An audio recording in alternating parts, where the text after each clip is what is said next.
वसाहु एषु वञ्चनमुखारो सर्वपापनाशनो मङ्गलानं च सर्वेसिं परमं हवै मङ्गलम्।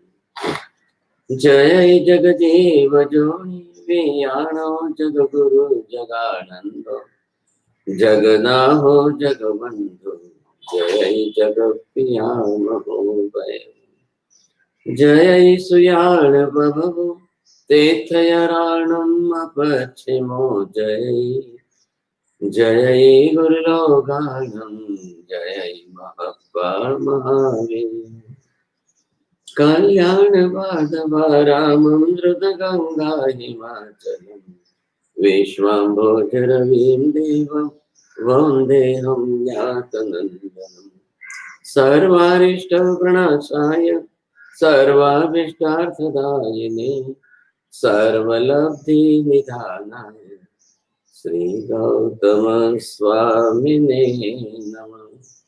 श्री सुधर्मा स्वामिने नमः। अज्ञानतिमिरान्धानां ज्ञानाञ्जनशलाकया नेत्रमुन्मीलितं येन तस्मै श्रीगुरवे नमः।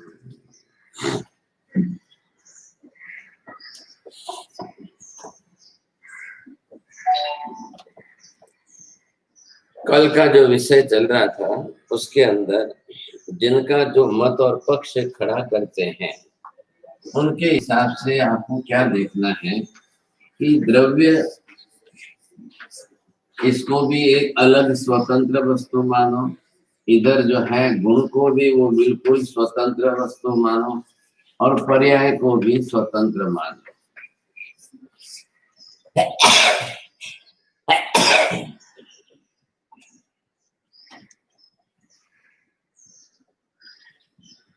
अगर वो द्रव्य गुण पर्याय आप तीनों को जो है भले काका ऊपर तुमने पास द्रव्य गुण पर्याय तीनों को अगर स्वतंत्र मानते चलो और द्रव्य गुण पर्याय को तीनों को जो है एक दूसरे के साथ परस्पर जुड़े हुए मिले हुए मानो तो क्या फर्क पड़ता है? स्वतंत्र गुण तो वही रहेगा ही नहीं। तो मूल मुख्य सिद्धांत क्या है? द्रव्य गुण और पर्याय तीनों को जो है परस्पर जोड़ करके एक रूप में मानना है। कैसे मानना है? तो उसके साथ आपको जोड़ना है कि द्रव्य और गुण का गुण गुणी का अभेद संबंध है। अब वो संबंध दोनों पदार्थ ही शाश्वत है और दोनों पदार्थ का अभेद संबंध होने से एक दूसरे का आधार आदेय भाव भी शाश्वत है। अब आप इसको तो तोड़ नहीं सकते। मत वाले जो मत अलग अपना बना रहे हैं वो उसको अलग से स्वतंत्र बता रहे हैं। अब उनको स्वतंत्र बनाने में क्या फायदा है? अलग से स्वतंत्र बनाने में उनको क्या फायदा है? क्यों स्वतंत्र बता रहे हैं? स्वतंत्र बनाने से क्या होने वाला है उनके लिए? अब ये विकांत तो दो पक्ष निकले। ख्याल है?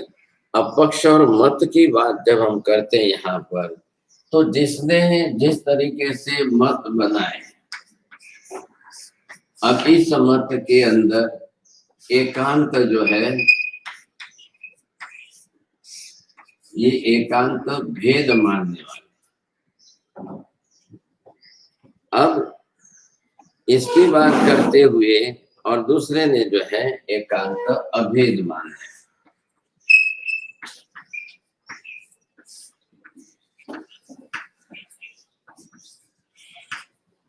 ये दो जने हैं।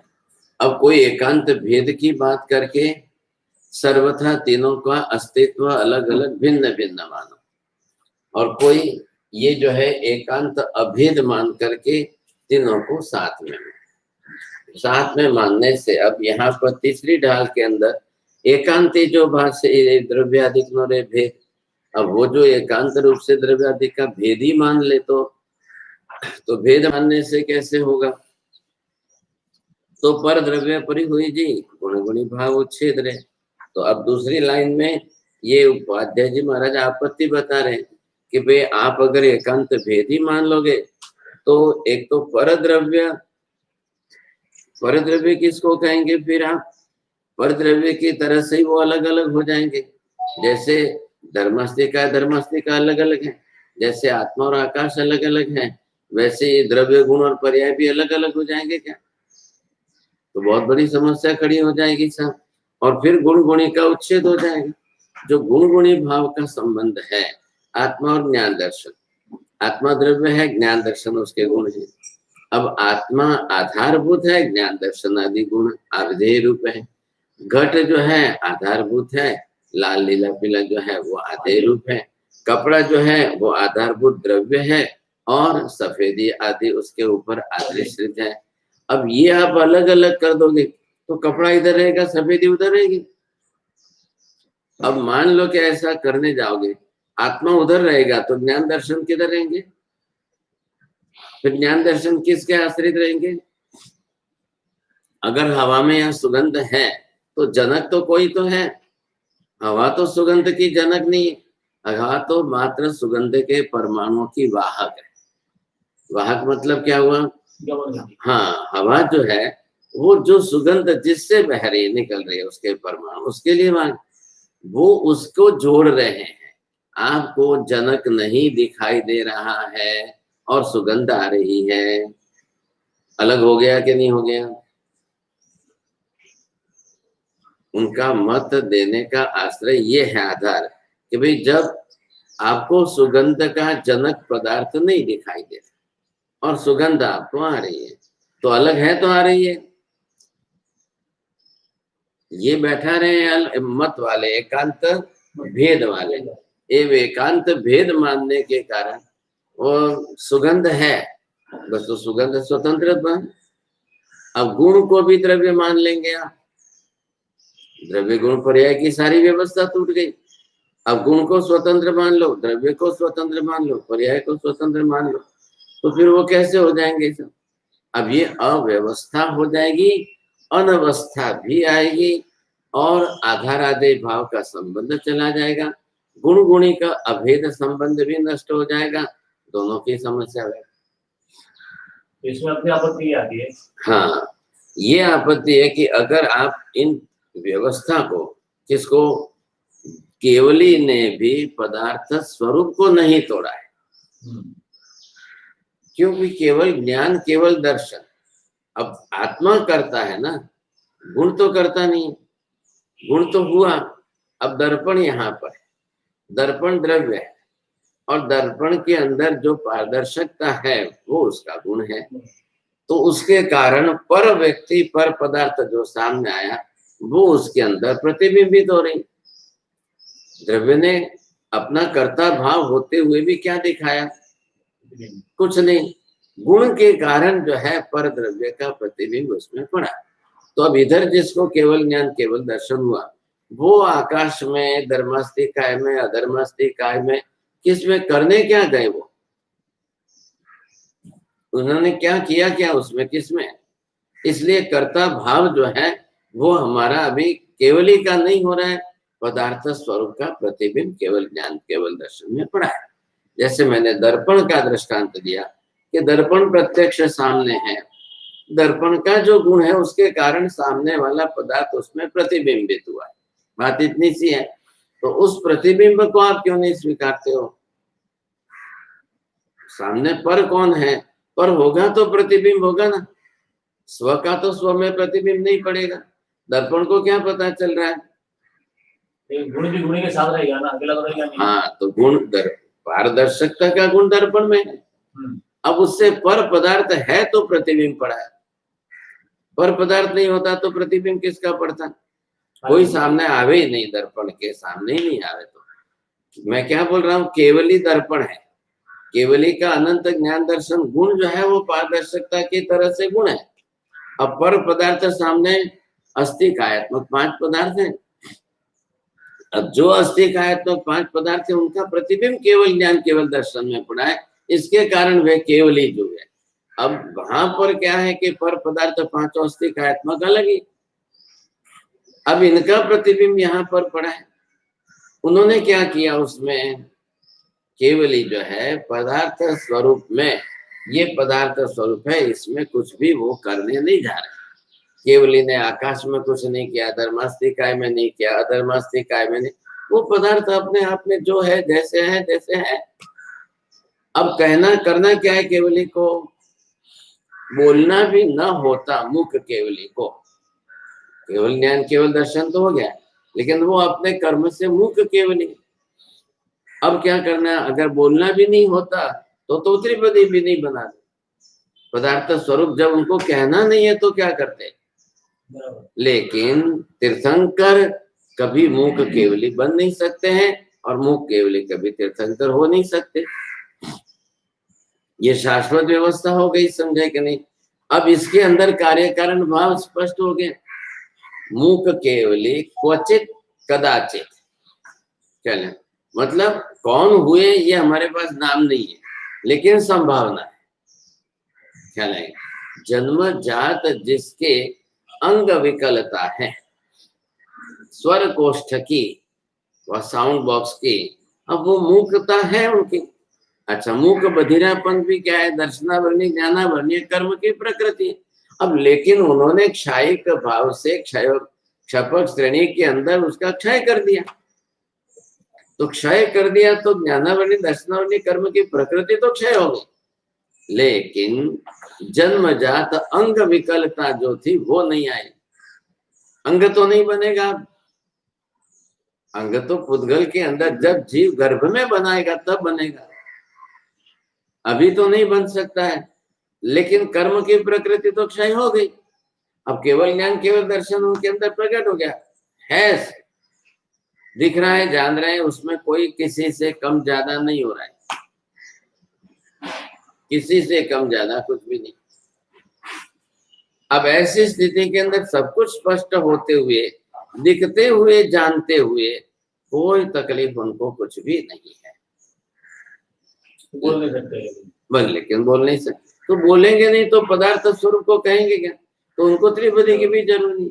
जन्मजात अंग की विकलता के कारण वो बोल नहीं सकते, बराबर। वैसे ही जन्मजात अंग की विकलता के कारण उनको आंख नहीं है, हाँ, केवल ज्ञान बाद में देख तो सकते हैं। वो आत्मज्ञान से देखेंगे ना, आंख से तो नहीं देखेंगे।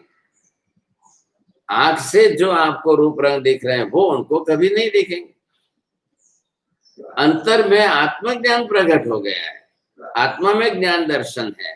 यहाँ क्या थे, आपने तुलना दोनों की लेकिन अलग अलग क्या है, यहाँ पुद्गल के शरीर में अंग विकलता है, साउंड बॉक्स अंग विकलता है, तो रहने दो ना, उसका कार्य तो नहीं होगा। लेकिन आत्मा में ज्ञान दर्शन जो प्रत्यक्ष है वो तो प्रकट हो गया। अब आत्मा में प्रत्यक्ष बिना शरीर के बोलने की शक्ति तो नहीं है। आत्मज्ञान, आत्मदर्शन, आत्मा में केवल ज्ञान से जाना, केवल दर्शन से देखना, वो तो प्रकट हो गया, तो वो तो देख लेंगे सब कुछ। बिना शरीर के आत्मा में बोलने की क्षमता नहीं, तो वैसे बोलते तो सिद्ध भी बोल लेते, सिद्ध को भी केवल ज्ञान केवल दर्शन है, वो भी देख रहे हैं, शरीर नहीं है तो भी देख रहे हैं। तो वो आत्मा का गुण विशेष है, देख लिया उन्होंने। आत्मा का गुण विशेष बोलने का नहीं है। अब उनको बोलना नहीं है, पदार्थ की व्यवस्था करना तो उनको नहीं है, पदार्थ का स्वरूप जानना और देखना है। तो जानेंगे देखेंगे तब भी पदार्थों में उत्पादव्यय हो रहा है तो देखेंगे, उत्पादव्यय हो रहा है तो जानेंगे, और पदार्थ की ध्रुवता भी बनी हुई है। ये कौन अलग चले हैं, एकांत भेद करके चल रहे हैं। भेद किसका करना है, भेद अलग अलग, द्रव्य का अलग, गुण का अलग, पर्याय का अलग अस्तित्व इनको मानना है। क्या लाया कि नहीं, जब द्रव्य का, गुण का, पर्याय का, तीनों का अस्तित्व अलग आप मानोगे, क्या दृष्टांत देकर किस तरह कैसे मानोगे आप। तो ये कहा कि भाई जनक जो है, सुगंध का जनक पदार्थ नहीं होते हुए भी आपको सुगंध का अनुभव हो रहा है। घर में बैठे आपके शरीर पर धूप नहीं आ रही है, आपको गर्मी का अनुभव हो रहा है, तो ये क्या मानना, गर्मी क्या मानना। अब गर्मी को द्रव्य मानना कि गुण मानना, ये एकांत भेदवादी अपनी तरह से ऐसी बातें करके पदार्थों के द्रव्य और गुण का जो गुणी भाव संबंध है वो तोड़ रहे हैं, तो शाश्वतता नष्ट हो जाएगी। और वैसा पदार्थ स्वरूप नहीं है, और वैसे पदार्थ व्यवस्था भी नहीं है, तो एकांत भेद कहां से आएगा? अब इनका है या नहीं है, इनको कथन करना है। क्या ले, एकांत निश्चय नहीं भी क्या है, मात्र कहने के लिए। एकांत व्यवहार नहीं भी इनके कहने के लिए। अब कहने में तो बोलेंगे तो दूसरा सामने सुनेगा, अब ये बोल करके दूसरे को सुनाएंगे, अब दूसरा उस मत को मानेगा, तीसरा उस मत को मानेगा। महावीर स्वामी ने तपस्या की, तब क्या है? महावीर स्वामी द्रव्य, तब आत्मा का गुण है, तो तब को स्वतंत्र गुण मान लो। नहीं, महावीर स्वामी ने तपस्या थोड़ी की है, तब पर कुछ नहीं किया है, तो हो गया। हो गया क्या हो गया? अब वो दिन भर ध्यान में रहते थे तो खाएंगे कब? और एकांत निश्चयवादी जब भेद करके वो अलग अलग कर देते, आत्मा थोड़ी खाती है, आत्मा थोड़ी खाती है। अब पर्याय ही तो है, पर्याय को द्रव्य के साथ न जोड़ करके उन्होंने नहीं जोड़ करके अलग कर दिया। अब वैसी प्ररूपणा करेंगे। अब वैसी प्ररूपणा करने के लिए उनको भी तो भेद ही दिखाना पड़ेगा। तो भेद दिखाने के लिए आत्मा महावीर स्वामी भेद तब उसका, तब से वो अलग है, ये आत्मा अलग है। तो तब है क्या? तब कोई क्रिया है? तो तब कोई क्रिया तो कोई काया तब कर रही है कि आत्मा कर रही? तब भी क्रिया है, आहार भी क्रिया है। आहार भी आत्मा को ही करना है, तब भी आत्मा ही कोई करना है। कर्ता आत्मा ही है, दोनों कर्ता की क्रिया है, आहार के सद्भाव में और आहार के अभाव में। अब दोनों के अंदर जिस तरह से करेंगे तो तब धर्म की व्यवस्था, आत्मा का द्रव्य गुण, द्रव्य आत्मा और आत्मा का गुण होते हुए अब उसको व्यवहार में किस तरह से लाना है, तो व्यवहार में ला करके उसका भेद अलग से किया। व्यवहार में ला करके उन्होंने द्रव्य तब भी बताया, बाह्य तब भी बताया, अभ्यंतर तब भी बताया। क्यों बताया? पुद्गल और आत्मा दोनों एक साथ घुले मिले हुए, तो पुद्गल का बना हुआ है शरीर और चेतन है आत्मा। तो आप आत्मा से जब वो डायरेक्ट कर रही है बिना आहार के संबंध के, बिना आहार की क्रिया के, तब प्रायश्चित विनय व्यय स्वाध्याय ध्यान का अवसर। और जब आप आहार ले करके कर रहे हो, आहार की क्रिया के साथ कर रहे हो, तब अनशन मुनोरिया वित्ती संक्षेपणम रसच्चा। अब उस तरह से करो आप दोनों को। तो यहाँ पर क्या है कि व्यवहार नए वाला दोनों को बरोबर साथ में लेकर के चलेगा। अभी एकांत भेद करने से क्या होगा? एकांतिक भेद करने से इनको पर द्रव्य के जैसे ही आत्मा के ज्ञान दर्शन आदि गुणों को मानना पड़ेगा। अब सोना है तो सोना कब पीला रहता है और कब पीला नहीं रहता है कोई ऐसी व्यवस्था? सोना कब पीला रहता है, कब पीला नहीं रहता है? तो सोना तो सुवर्ण द्रव्य है, पी तो उसका गुण है, तो हमेशा ही रहेगा उसके साथ में। चांदी है तो चांदी बाहर के पानी के हवामान के क्षार के कारण वो काली पड़ रही है, चांदी के गुणधर्म में तो कुछ भी नहीं हो रहा है। तो जैसे चांदी के ऊपर ये कालिका आ रही है, कालीमा, वैसे ही जो है अब वो बाहरी पदार्थ है, बाहरी पदार्थ नहीं आता तो उस पर कुछ भी नहीं होता। ये यहाँ पर कहते हैं कि आप गुण गुणी का अभेद संबंध करके ये अगर आपत्ति करते हैं, गुण दिखना जरूरी है कि नहीं भी हो सकता है, अंदर भी हो सकता है। आप दिखे नहीं देखे की बात अलग है, क्या लगेगा वो बात अलग है। अभी आपको दूर से धुआं दिख रहा है लेकिन आग तो नहीं दिख रही। यस्य प्रत्यक्षम तस्य अनुमानम न कर्तुम शक्यते, यस्य प्रत्यक्षाभावः तस्यैव अनुमानम कर्तुम शक्यते। प्रत्यक्षम कस्य धूमस्य, धुएं का प्रत्यक्ष है, अग्नि का प्रत्यक्ष नहीं है। तो अग्नि का प्रत्यक्ष नहीं है तब जाकर के आपको अग्नि का अनुमान करना है। अब आपने अग्नि का अनुमान किया तब आपको धूम का हेतु लेकर ही अनुमान करना पड़ेगा। क्यों लेना पड़ेगा? अग्नि धूम का जो है अविनाभाव संबंध है। यत्र यत्र धूम तत्र वह्नि, आग बिना धुएं के नहीं रहेगी। तो अब ये जब धुआं बिना आग के नहीं रहेगा ये आपको सिद्ध करने के लिए अनुमान देना पड़ेगा। अब यहाँ पर क्या है, आपने ये कहा कि भाई गुण प्रत्यक्ष है, गुणी प्रत्यक्ष नहीं है, तो नहीं है तो अविनाभाव संबंध तो जोड़ना पड़ेगा। बिना गुण गुणी के घर में रसोई के अंदर चावल हो रहे हैं तो सुगंध आई, शीरा हो रहा है तो सुगंध आई। अब शीरा ही नहीं होता तो सुगंध कहाँ से आती? इधर गुलाब का फूल है तो सुगंध आई, इधर आपको अत्तर की बाटली फूटी है तो सुगंध आई। अगर अत्तर ही नहीं होता तो सुगंध का, ये क्या कर रहे हैं, सुगंध अलग द्रव्य मानो और अत्तर को अलग द्रव्य मानो, ये जन्य जनक नहीं मान करके एकांत भेदवादी अलग कर रहे हैं। अब इनके हिसाब से ये चलेंगे और द्रव्य गुण पर्याय नोजी छह अभेद संबंध। अब जो है द्रव्य गुण और पर्याय तीनों का अभेद संबंध तो है ही, भिन्न ते जो कल्पी दी तो अनवस्था बंध रहे। अब यहाँ पर एक है कि ये अगर आप इसको भिन्न मानोगे तो अनवस्था आ जाएगी। दूसरी गाथा ये कह रही है, पहली गाथा में इन्होंने ये कह दिया। अब दोनों के अंदर किस तरह से क्या आपत्ति क्या आती है, ये मत अगर आप एकांत भेद वाला लो और इसके ऊपर एकांत अभेद वाला लो, तो एकांत भेद मानने में क्या आपत्ति आ रही है, संबंध की। अब आपने दो कागज लेकर के जोड़े, तो दो कागज को चिपकाया तो चिपकाने वाला कौन है, गुंद है। अब गुंद को लेकर के आपने उसको दोनों को मिलाया, जोड़ा। अब वो पर द्रव्य है, पर द्रव्य से ला करके आपने इसको जोड़ा है। अब पर द्रव्य सही है कि दो को ला कर, तो कागज के आप दो कागज लिया, चले ये कागज दो को जोड़ने के लिए पर द्रव्य, लेकिन कागज और कागज की सफेदी इसको जोड़ने के लिए गुण चाहिए क्या? कागज द्रव्य है, सफेदी उसका गुण है। आपने उदाहरण गलत दिया, दो कागज लेकर के जोड़ना है, संबंध चाहिए, तीसरा पदार्थ चाहिए, तो तीसरे पदार्थ की व्यवस्था आप बैठा रहे हो। अब आपका तो न्याय नहीं हुआ है ना, तो ख्याल नहीं आएगा आपको। न्यायिक वैशेषिकों ने वापिस समवाय संबंध बनाए। अब समवाय को पदार्थ मान लिया, तकलीफ ये हो गई। जो संबंध भूत है उसको जाकर उन्होंने पदार्थ के अंदर गणना कर ली, तो तीसरे को आप बीच में पदार्थ लाओ।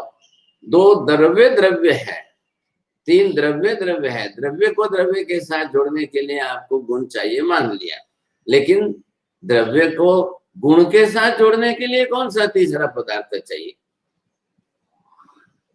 तो गुण गुणी का तो अभेद है ही। गुण कभी भी रहेगा तो गुणी के साथ ही रहेगा, गुण कभी भी रहेगा तो गुण के बिना रहेगा ही नहीं। अब सवाल कहाँ खड़ा होता है, व्यक्त गुण और अव्यक्त गुण। आत्मा का ज्ञान दर्शन आदि गुण व्यक्त है कि अव्यक्त है? आत्मा के ज्ञान दर्शन आदि गुण अब व्यक्त होते हुए प्रकट है। सूर्य का तेज प्रकाश प्रकट है कि अप्रकट है?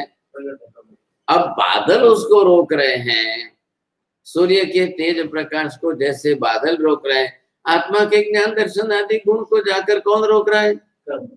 कर्म रोक रहे हैं। कर्म पर पुद्गल द्रव्य तीसरा हुआ कि नहीं हुआ? पुद्गल द्रव्य है, पुद्गल द्रव्य का स्वरूप परमाणु समूहात्मक है, वो उसके पर्याय है। अब हुआ क्या है, जीव द्रव्य ने स्वगुण से विपरीत क्रिया प्रवृत्ति की, उसके कारण कार्बन वर्गना के तीसरा पुद्गल पदार्थ आकर आत्मा पर चिपक गया। तो दो पदार्थ तो स्वतंत्र है ही, कौन कौन से? आत्मा और पुद्गल दोनों द्रव्य स्वतंत्र है। पुद्गल की पर्याय है वर्गना, परमाणु समूह, वो पुद्गल द्रव्य की पर्याय है। अब जीव आत्मा ने ऐसी क्रिया प्रवृत्ति व्यवहार किया जिसके कारण पर पुद्गल द्रव्य की पर्याय परमाणु रूप की वर्गना ने लेकर के आत्मा पर चिपकाई।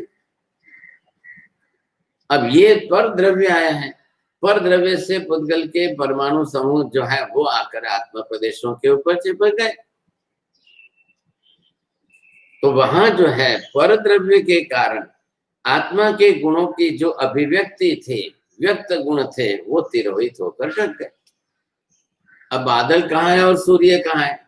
बादल यहाँ से 5 किलोमीटर पर है और सूर्य यहाँ से लाखों किलोमीटर दूर है।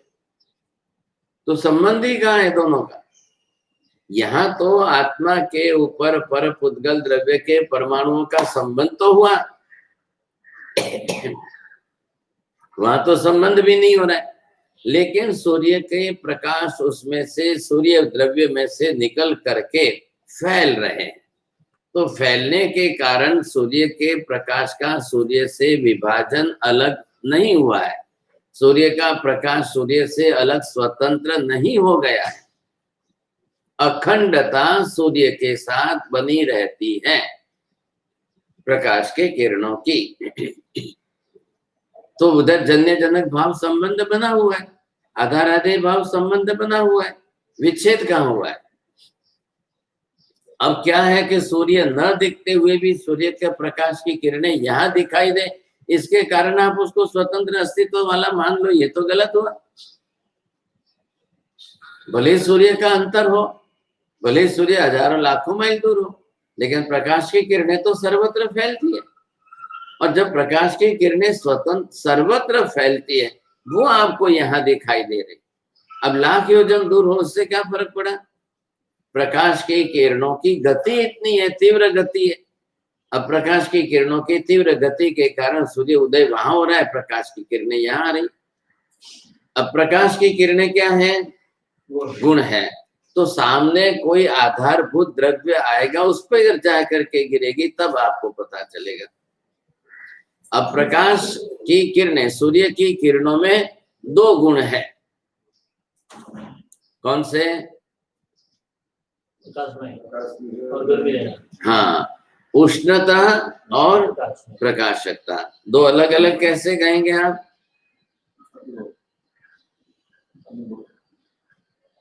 आपके कारण तो अलग है कि मूल द्रव्य में अलग अलग है? तो कोई आपत्ति है कि आपको एक द्रव्य में एक ही गुण होना चाहिए, अनेक गुण नहीं हो सकते हैं? ऐसा कोई नियम तो है नहीं। हाँ, एक द्रव्य अनेक गुण हो सकते हैं। अब दोनों क्या है? उष्ण, स्पर्शता और प्रकाशकता दोनों क्या है? पुद्गल है। अब पुद्गल द्रव्य की तो सूर्य का प्रकाश भी पौद्गलिक है। जब सूर्य का प्रकाश पौद्गलिक है तो उसके अंदर वर्ण गंध रस स्पर्श, उष्णता ये स्पर्श है, प्रकाशकता ये वर्ण है। तो वर्ण गंध रस स्पर्श तो पुद्गल के इधर। अब पुद्गल तो सूर्य का प्रकाश भी तो उसने धारण किया, सूर्य की आत्मा जीव द्रव्य उसका अलग है, और ये उसके धारण किए हुए शरीर का जो है वर्ण गंध रस स्पर्श पुद्गलात्मक है। तो इसलिए इसका भी मत चर्चा है, प्रकाश को सचित कहना कि अचित कहना, बहुत बड़ी चर्चा है। सजीव कहना कि निर्जीव कहना, प्रकाश को जीव मानना कि प्रकाश को जीव का गुण मानना, पुद्गल का गुण मानना है। जीव कौन है? जीव द्रव्य अलग है। अब जीव द्रव्य अलग हुआ और प्रकाश गुण धर्म है। प्रकाश वर्ण गंध रस स्पर्शात्मक है। अब वर्ण हो गया उसका जो है रंग, इसलिए उसके अंदर लाल नीला पीला हरा इंद्रधनुष बनता है। तब सातों रंग होते हैं कि नहीं होते? तो रंग किसका है? रंग तो पुद्गल का गुण है। और उस स्पर्श भी पुद्गल का ही। तत्वार्थ के सूत्र भी देख लो तो वो उसके अंदर है। अब ये है कि सचित्त मानना कि अचित्त मानना, अब ये किसका? तो भाई सूर्य प्रकाश की अचित्तता है तो सब प्रकाश की अचित्तता है क्या? सूर्य प्रकाश, चंद्र प्रकाश, ग्रह प्रकाश, नक्षत्र प्रकाश, अब जिनके जो जिस तरह से हैं उनके, और विद्युत प्रकाश, सबकी एक शरीर की समानता माननी या भिन्न भिन्न मानना। अब ये मत अलग अलग है। अब इन मतों में अपना अपना नय, जिसका जो कहने का जैसा नय, अब वो नय उनका अलग है, तब जाकर के आप अलग मत दे रहे हो, भेद दे रहे हो। दोनों प्रकाश की एक रूपता नहीं है। क्यों नहीं है? जनक भेदत्वात् जन्यस्य अपि भेदः। जनक के भेद होने के कारण जन्य जो है उसका भी भेद बरोबर है। अब इस तरह से आप मानने जाते हो, तब जाकर के ये दोनों के अंदर फर्क हुआ। अब यहाँ पर क्या कहना कि भाई भेद हुआ, जन्य जनक भाव संबंध नहीं टूटा है, अविनाभाव संबंध नहीं टूटा है, अभेद संबंध जब नहीं टूटा है, तो आप द्रव्य से गुण को भिन्न स्वतंत्र अलग नहीं कर सकते हो। बोलो क्या नियम? जनक जनक तो भाव, जनक भेद होने से जनक तीन संबंध है, तीनों। जनक जन्यत्व भाव, हाँ, जन्य जनक भाव एक, अभेद संबंध एक, अविना भाव एक। अब तीनों में मतलब क्या है? जन्य जनक के अंदर द्रव्य गुण साथ में अविनाभाव। कह रहे हैं। अब ये उसका कपड़ा है, सफेदी उसका है, आधार आधे चौथा। आधार आधे के अंदर कपड़ा जो है वो आधार है और सफेदी आधे। घड़ा जो है तो घड़ा मिट्टी उसका आधार है, लाल लीला पीलापन आधे है। अविनाभाव का मतलब क्या हुआ? द्रव्य गुण के साथ अविनाभाव है कि द्रव्य का द्रव्य के साथ अविनाभाव है? द्रव्य गुण के साथ अविनाभाव है। द्रव्य का द्रव्य के साथ अविनाभाव क्यों नहीं है? स्वतंत्र द्रव्य, ये भी द्रव्य स्वतंत्र है, वो भी द्रव्य स्वतंत्र है। आत्मा भी स्वतंत्र द्रव्य है, पुद्गल भी स्वतंत्र द्रव्य है। लेकिन पुद्गल की बनी हुई पर्याय कर्म का अब वो आत्मा के साथ अविनाभाव है कि नहीं है?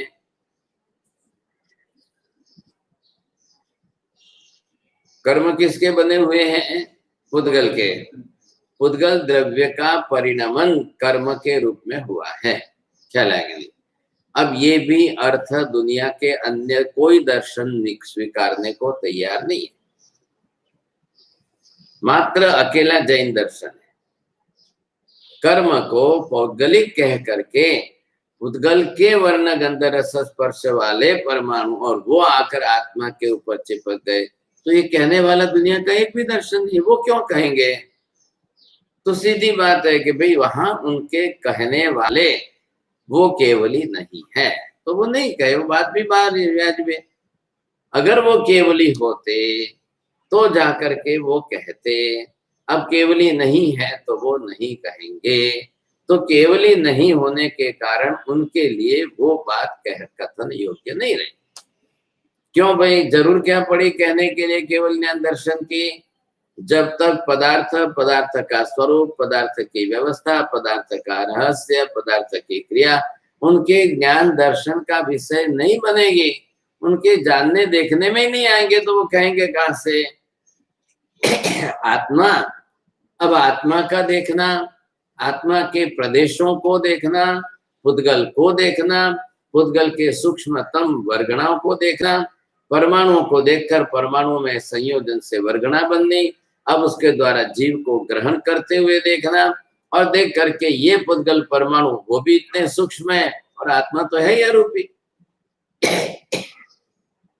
जब आत्मा है ही अरूपी पदार्थ है और पुद्गल रूपी होते हुए उसकी सूक्ष्मता परमाणुओं की इतनी है, और फिर परमाणु के संयोजन वियोजन की होने वाली क्रिया, अब वो उनके बिना केवल ज्ञान केवल दर्शन के विषय बनना ही नहीं है, दिखने में आना ही नहीं है।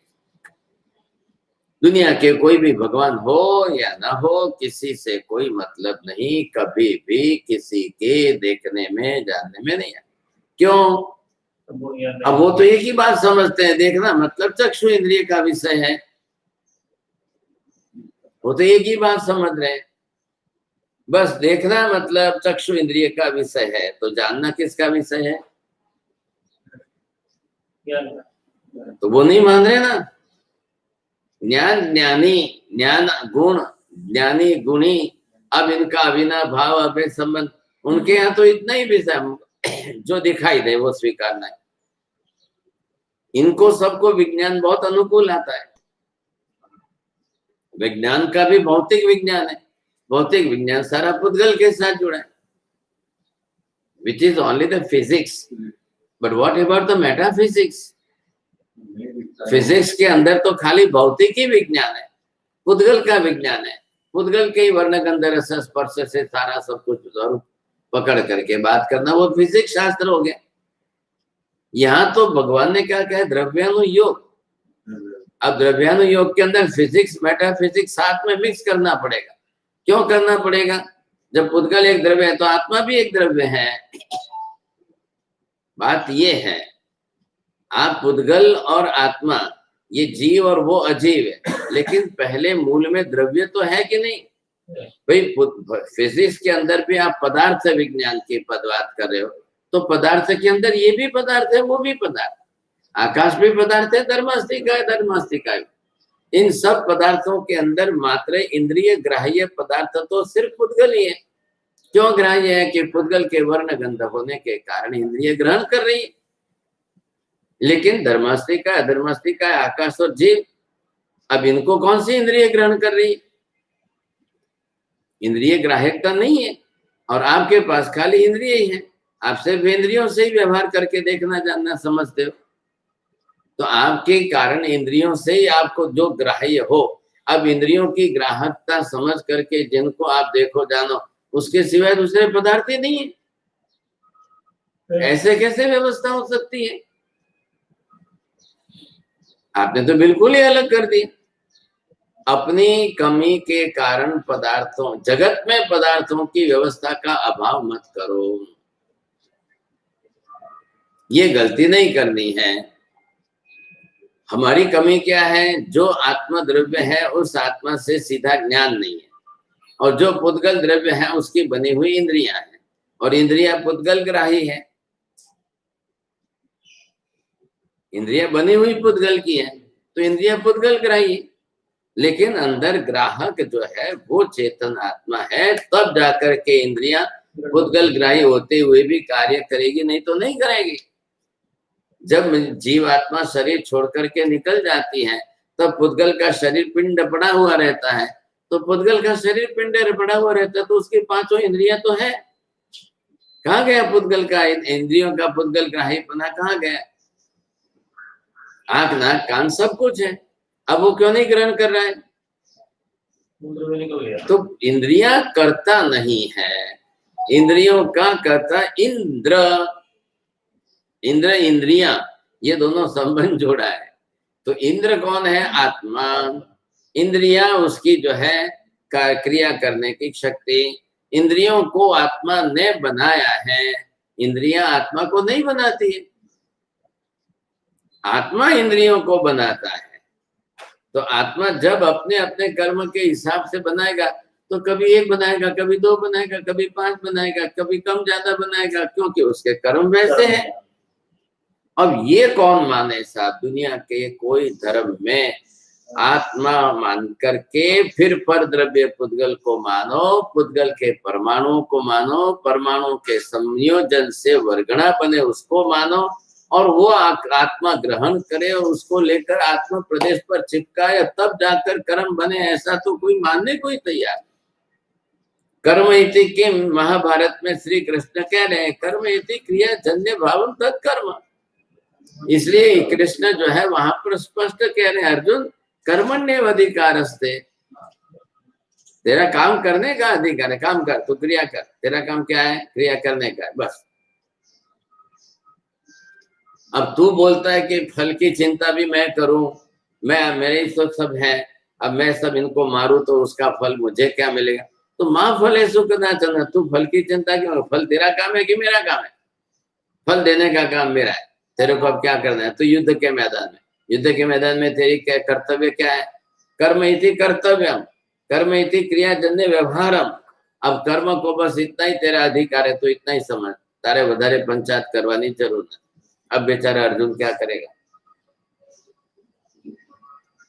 जब उसको अलग कर दिया, क्रिया, क्रिया का फल, अब दो से उसकी बुद्धि में भेद डाल दिया, और बुद्धि में भेद डाल करके उसको अलग कर दिया, अलग कर दिया, तब जाकर के बड़ी समस्या हो गई।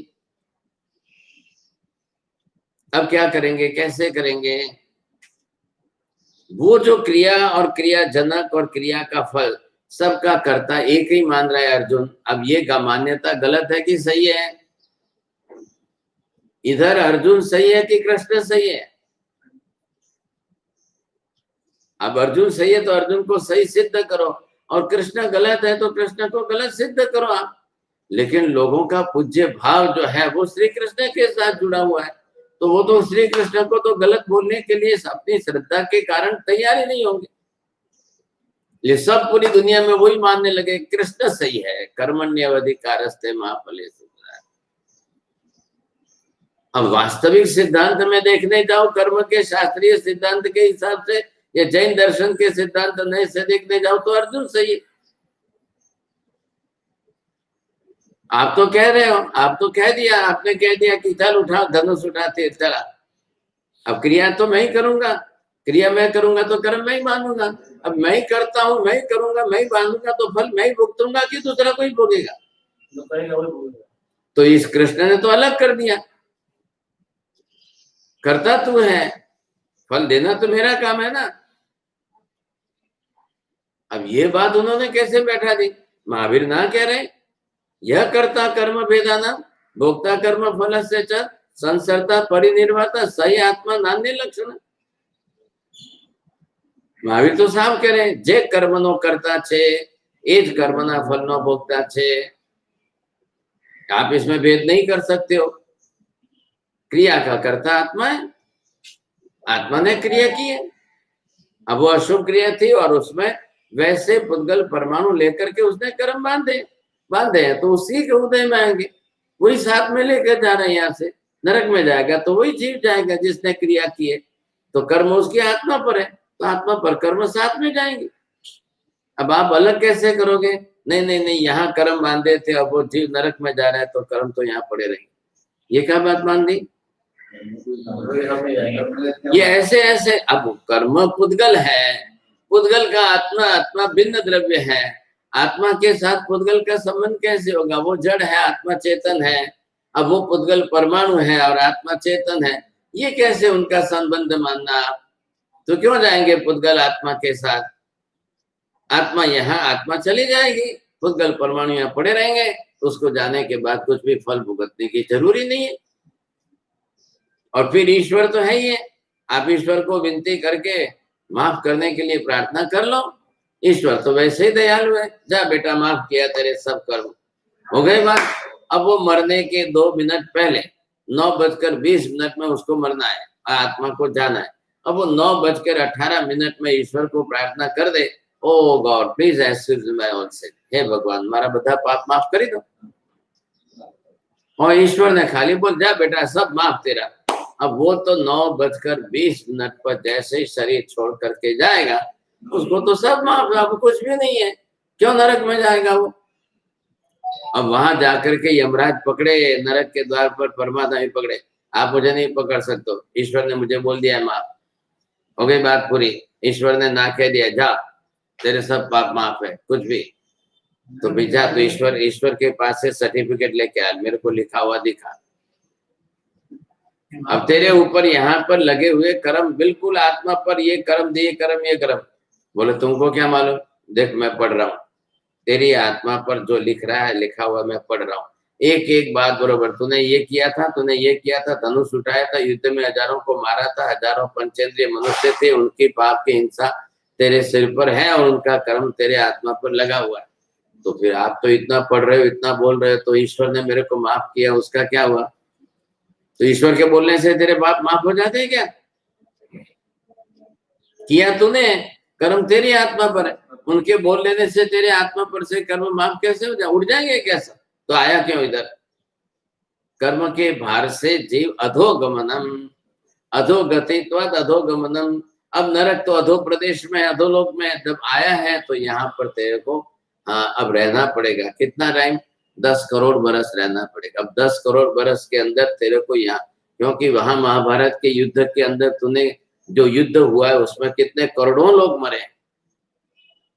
अब करोड़ों लोग मरे हैं तो उसका हिसाब करोड़ों वर्षों के हिसाब से होगा। अरे वो बोलता है मैं इतने 10 करोड़ वर्ष अगर यहाँ रहूं तो मेरी हालत क्या होगी? तो होगी, तो मैं जाऊं श्री कृष्ण के पास। रुको भाई, पहले मैं श्री कृष्ण के पास जाता हूँ, अब उनको पकड़ता हूँ, उनको बोलता हूँ तुमने माफ किया, उसका सर्टिफिकेट दो, मेरे को वहां ले जाकर दिखाना पड़ेगा। दुनिया में सब जगह सर्टिफिकेट है कि नहीं? स्कूल कॉलेज और सब सर्टिफिकेट है, तो सबके यहाँ व्यवहार है, तो वहां पर भी आपको सर्टिफिकेट ईश्वर का दिखाना पड़ेगा। अब वो वापिस जाए श्री कृष्ण के पास। अब श्री कृष्ण कोई सर्टिफिकेट देने को तैयार नहीं। तने कही दीधुं ने एक बार, जा तारा बधा पाप माफ करी दीधा। अब वो जाकर के चर्च में जाए तो जीसस बैठे हुए हैं, बिशप बैठे हुए, आर्च बिशप है। अब उनको वो बोलते हैं, जा बेटा माफ कर दिया तेरे। अरे माफ कर दिया तो उसका सर्टिफिकेट दो, वो तो मेरे को नरक में 10 करोड़ बरस मारने को तैयार। क्या लगेगा? अब वो क्या करेंगे? नहीं, ईश्वर बोलता है कि तू चिंता मत कर, मैं सब जगह व्यापक रूप में बैठा हूँ। क्या लगे? तेरे को नरक में कोई नहीं मारेगा, कोई नहीं करेगा। अब वो वापिस नरक में गया तो परमाधामी तैयार है, बिल्कुल भाला बर्छी तीर कटार लेकर के काटने को। तो उसने कहा कि जीसस ने तो कहा है कि मैं सब जगह व्यापक बैठा हूँ, तो अब ईश्वर को बोलो यहाँ। तो परमाधामी ने कहा कि मेरे को भी तो ईश्वर नहीं बनाया, मैं भी तो ईश्वर की व्यवस्था का अंग हूं, मेरे को ईश्वर ने तो ये काम सौंपा है, तो मेरे को भी तो ईश्वर का काम करने का अधिकार है कि नहीं? मैं क्या करूं? मेरे को तो ईश्वर ने नहीं बोला कि भाई अर्जुन आ रहा है तो उसको मत मारना, मेरे को तो कुछ नहीं भी दिया, मेरे पास अभी तेरा कोई ऑर्डर नहीं आया। ये तो लोग की यहाँ की व्यवस्था है। कोर्ट में जज का ऑर्डर हो गया कि इसको फांसी देनी है, तो वो कोर्ट में लिखे जाएगा, जब जेल के अंदर जाएगा।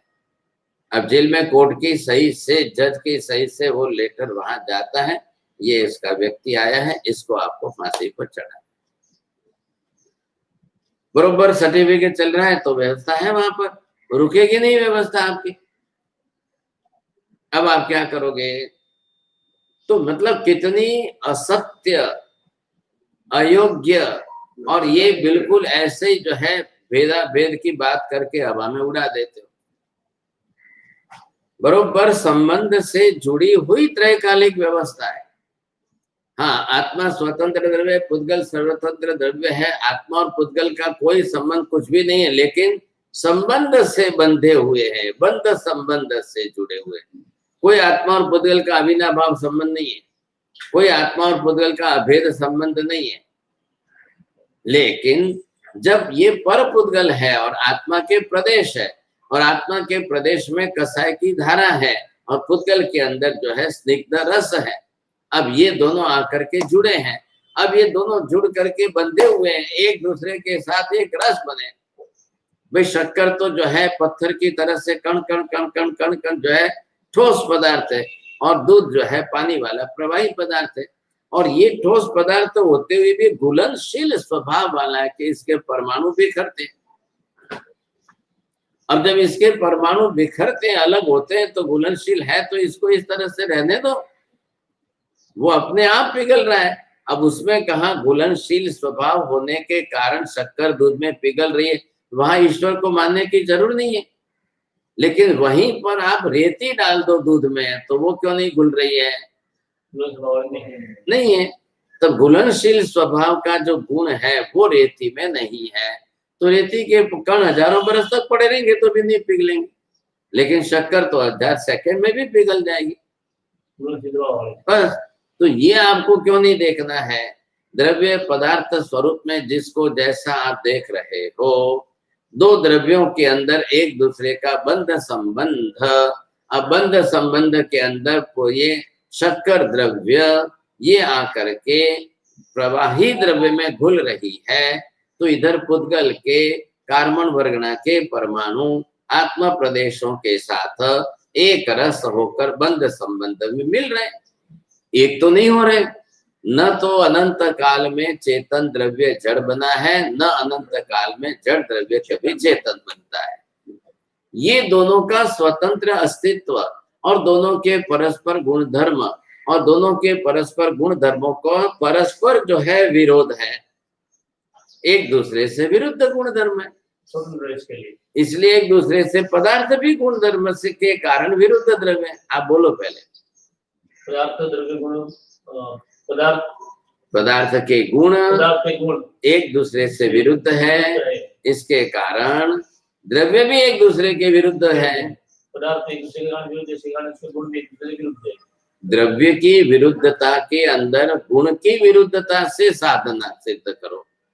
द्रव्य की विरुद्धता के कारण गुण की विरुद्धता नहीं, उल्टा बोल गए। द्रव्य की द्रव्यों के गुणों के विरुद्धता के कारण गुणों के विरुद्धता के कारण द्रव्यों का परस्पर विरुद्ध होना, द्रव्य का परस्पर विरुद्ध होना तो ही स्वतंत्र अस्तित्व सिद्ध होगा, नहीं तो कैसे होगा? अब लिखो पहले, कार्य कारण भाव के साथ लिखना है। द्रव्यों के गुणों का परस्पर विरोधी होने के कारण, विरुद्ध होने के कारण द्रव्यों में भी विरुद्धता आती है।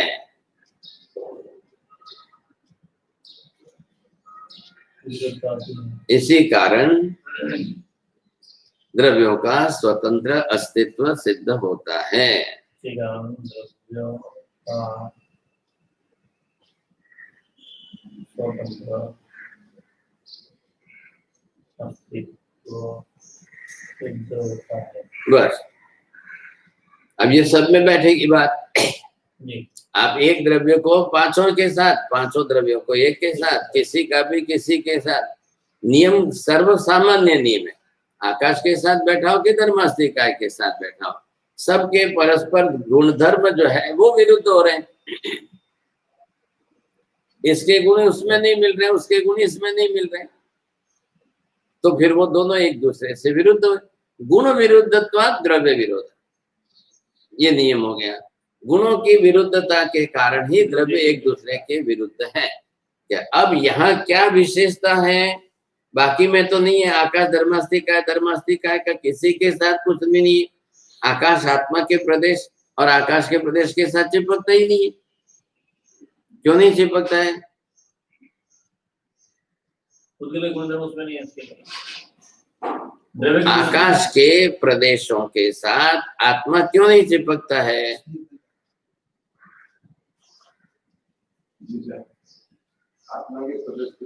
आकाश के प्रदेशों में स्निग्ध रसता नहीं है, स्निग्ध स्पर्शता नहीं है।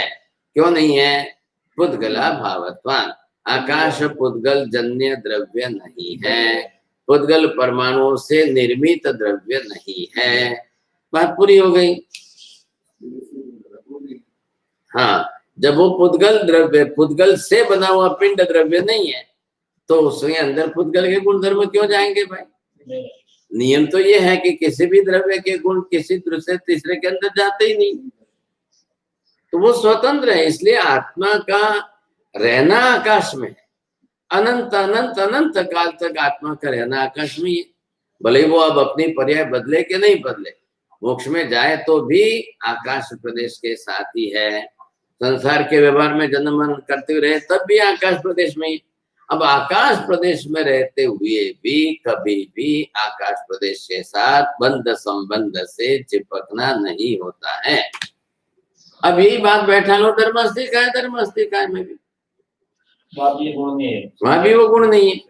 धर्मास्तिकाय, धर्मास्तिकाय भी पुद्गल से सर्वथा भिन्न स्वतंत्र द्रव्य है। क्यों है? ये नियम लगा के बोलो। ये नियम लगाना है आपको, लिखा हुआ। द्रव्य के गुणों के परस्पर विरोधी होने के कारण, परस्पर विरोधी होने के कारण, हाँ, द्रव्यों में भी विरुद्धता आती है। हाँ, तो ये नियम लगाओ।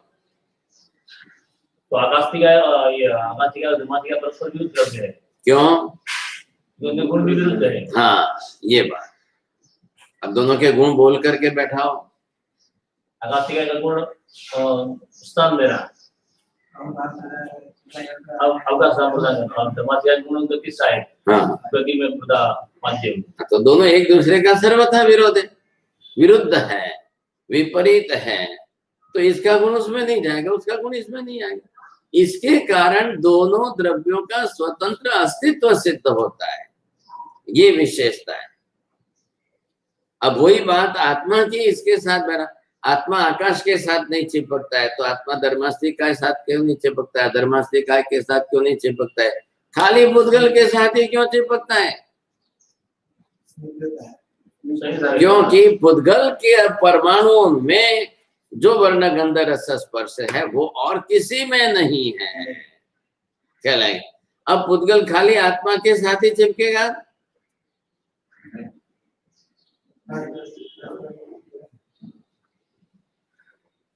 पुद्गल खाली आत्मा के साथ ही चिपकेगा या और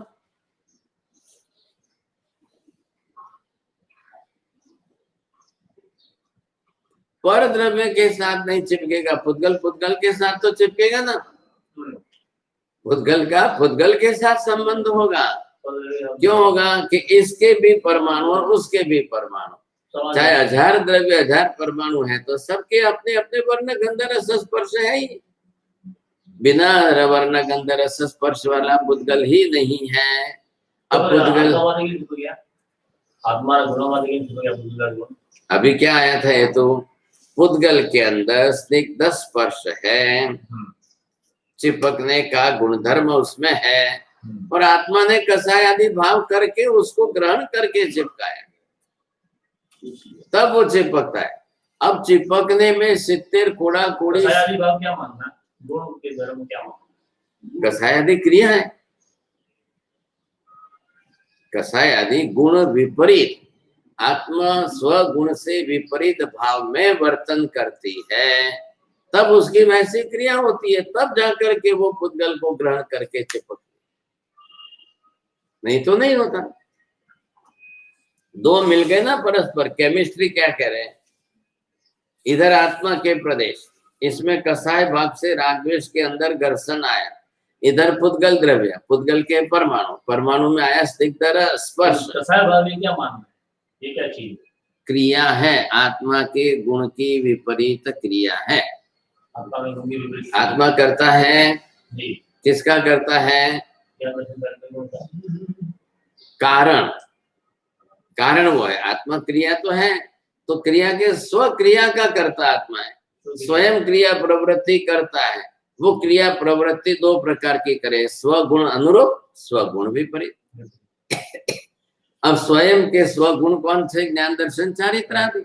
अब उसके अनुरूप क्रिया करता है कि विपरीत क्रिया करता है? अनुकूल क्रिया करेगा तब कर्म की निद्रा, और विपरीत क्रिया करेगा तब नए कर्म का बंध। अनुकूल और विपरीत कौन करवाता है? खुद करता भी कौन है? आत्मा। फिर आपने दूसरे को क्यों लिया बीच में? तो खुद विपरीत नहीं करेगा तो नहीं लगेंगे, नहीं चिपकेगा। तो विपरीत करने का रीजन क्या? रीजन वही रागद्वेष, और क्या? विपरीत करेगा तो बाद में रागद्वेष आएगा। पहले विपरीतता है आत्मा में, बिना कर्म का एक भी दिन संसारी पर्याय में नहीं। क्या? तो वो तो है ही रागद्वेष ग्रस्त है। अब है तब जाकर के अपनी बुद्धि का वो दुरुपयोग करता है। कसाय कोई क्यों करता है? उसको मालूम है, वो जानता है, फिर भी 1 सेकंड के अंदर फटाक से कसाय करना। अरे भाई, आप महावीर तो यही कह रहे हैं, विपर्यास की बुद्धि को आप निकाल करके गुण पर्याय में डालो। अब आप गुणों के साथ, मैं समता, क्षमा, नम्रता, सरलता आदि गुणवान हूँ, ये मेरी प्रॉपर्टी है, गुण ही मेरा जो है स्वरूप है, अब मैं इससे विपरीत क्यों चलूं? लेकिन वो जानबूझकर ही विपरीत कर रहा है। सीधा जवाब नहीं देना है तो कसाय करके ही देना है मुझे। अब उसका जरूरी प्रयोजन ही नहीं है, कुछ भी कोई कारण नहीं है, फिर भी कसाय करना है।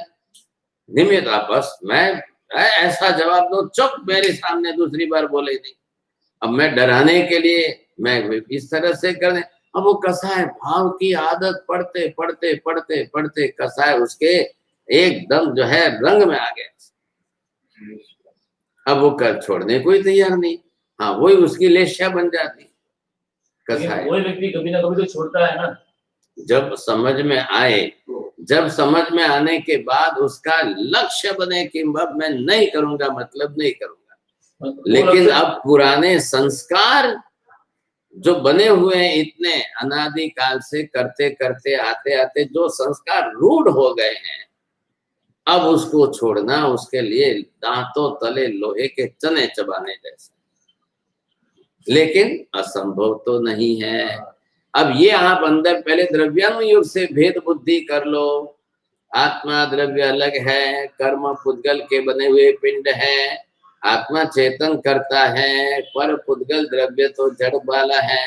अब आत्मा चाहे तो उसको भी हटा सकता है, कर सकता है, लेकिन वो निर्धारित तो नहीं, तो वो तो कसाय के ऊपर संस्कार से बना हुआ है।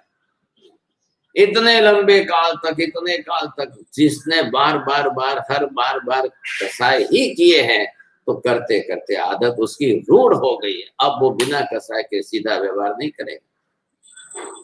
कुछ भी कर लो, दुनिया इधर उधर हो जाए, नहीं करे, वो करेगा ही करेगा। आप कहते हो ना कुत्ते की पूंछ 1 साल तक 10 साल तक एक लकड़ी के साथ बांध करके सीधी करो, और जैसे ही खोलोगे 10 साल के बाद वापिस क्या होगा? अब वो कुत्ते की पूंछ सीधी नहीं होगी, टेढ़ी होगी। वो उतने भव भटकेगा, उतने भवों तक वो अपना दुख सहन करेगा। अब जब उसमें अक्ल आएगी, अब तब तक कितनी देर होगी वो पता नहीं। तब तक वो बीच वाला डिफरेंस क्या वही जानना है बस। इतना साल से लेकिन नहीं माना था, अब मानने लग गया, क्यों? अब समझ आई ना। अब भगवान के ज्ञान से उसने अपने मन में ठान लिया, तो नहीं तो नहीं। इतने साल से कैसा परिणाम तो पड़ा था फिर भी, है क्योंकि आत्मा ज्ञानवान है। वो तो पहले ही था ना, पहले ही था, लेकिन अब समझ में दृढ़ता है। महावीर स्वामी ने 26 भव तक 25 भव तक क्यों कसाय किया, और अब 27वें भव में क्यों नहीं कर रहे? तो कसाय के संस्कार तो है, लेकिन कसाय के संस्कार 1000 गुने हैं, उसके ऊपर ज्ञान की दृढ़ता 10,000 गुने बढ़ा दी। अब दब गया नीचे। तो पहले क्यों नहीं बढ़े, अब क्यों बढ़ाई? अब बढ़ाई, अब समझ आई, खुली, अब ज्ञान बढ़ा। तो ज्ञान कहाँ से बढ़ गया? कौन से रीजन से ज्ञान बढ़ा? ज्ञान आत्मा में ही था, तो पहले भी था। पहले कर्म आवृत्त था, अब कर्म के आवरण से दबा हुआ था, और आज अब ज्ञान की समझ खुल रही है तो दृढ़ता। कर्म का आवरण तो आज भी है, लेकिन अब जो समझ खुल रही है उनकी, अब इस समझ खुलने के बाद जो दृढ़ता आ रही है उनके अंदर, ज्ञान बढ़ा है। समझ ऑटोमेटिक कैसे बढ़ेगा? तो ज्ञान तो पहले जब केवल, जब देशना सुनी, जब समझा, जब वास्तविकता ख्याल आई, सच्चाई समझे। आपने इतने वर्षों तक ये भेद नहीं जाना था, अब आज आपने भेद जाना है। आपको भी कितने 40-45 जो हुए, अब इतने वर्षों तक जो रहस्य नहीं समझा था, और आज ये भेद हमको कार्य कारण भाव, जन्य जनक भाव, द्रव्य गुण का भाव, ये ज्ञान आज बढ़ा कि नहीं बढ़ा? अब ये बढ़ने के बाद अब हमको लक्ष्य में लेना है। अब मुझे समझ में आ गया कि कर्म पुद्गल जन्य है, पुद्गल परमाणु का पिंड है, आत्मा चेतन द्रव्य है, आत्मा के ऊपर कर्म हावी हो रहे हैं, और वो मुझे जो है इस तरह के दबाव में ला रहे हैं, मैं कर रहा हूँ। अब मैं उसके ऊपर मेरे ज्ञान दर्शन को बढ़ाओ, तो आत्मा में ज्ञान दर्शन कितना है, अनंत है। तो आज तो आप बढ़ाएंगे, चलो पहले का भूतकाल नहीं किया वो भूल जाओ, अब तो बढ़ाएंगे, समझे कि नहीं? अब श्री कृष्ण अर्जुन को समझा रहे हैं, और अर्जुन की बुद्धि पड़ रही है कितनी, और अर्जुन के सामने श्री कृष्ण भगवान के रूप में आ गए। अब श्री कृष्ण ने अपने आप को कह दिया कि मैं भगवान हूं कि तू भगवान है। अब तू क्यों पंचायत करता है? मैं सामने करना, मैं बोल रहा हूं। तो श्री कृष्ण के वचन के सामने जब उन्होंने भगवान कह दिया, तो अर्जुन दब गए। अब अर्जुन जो है वो दब करके अपनी बात को श्री कृष्ण के अधीन बैठा रहा है। चलो भाई, आप कहो वैसा करो। अब क्या है, वास्तविक सच्चाई होते हुए भी अर्जुन श्री कृष्ण के शब्दों में आ गए।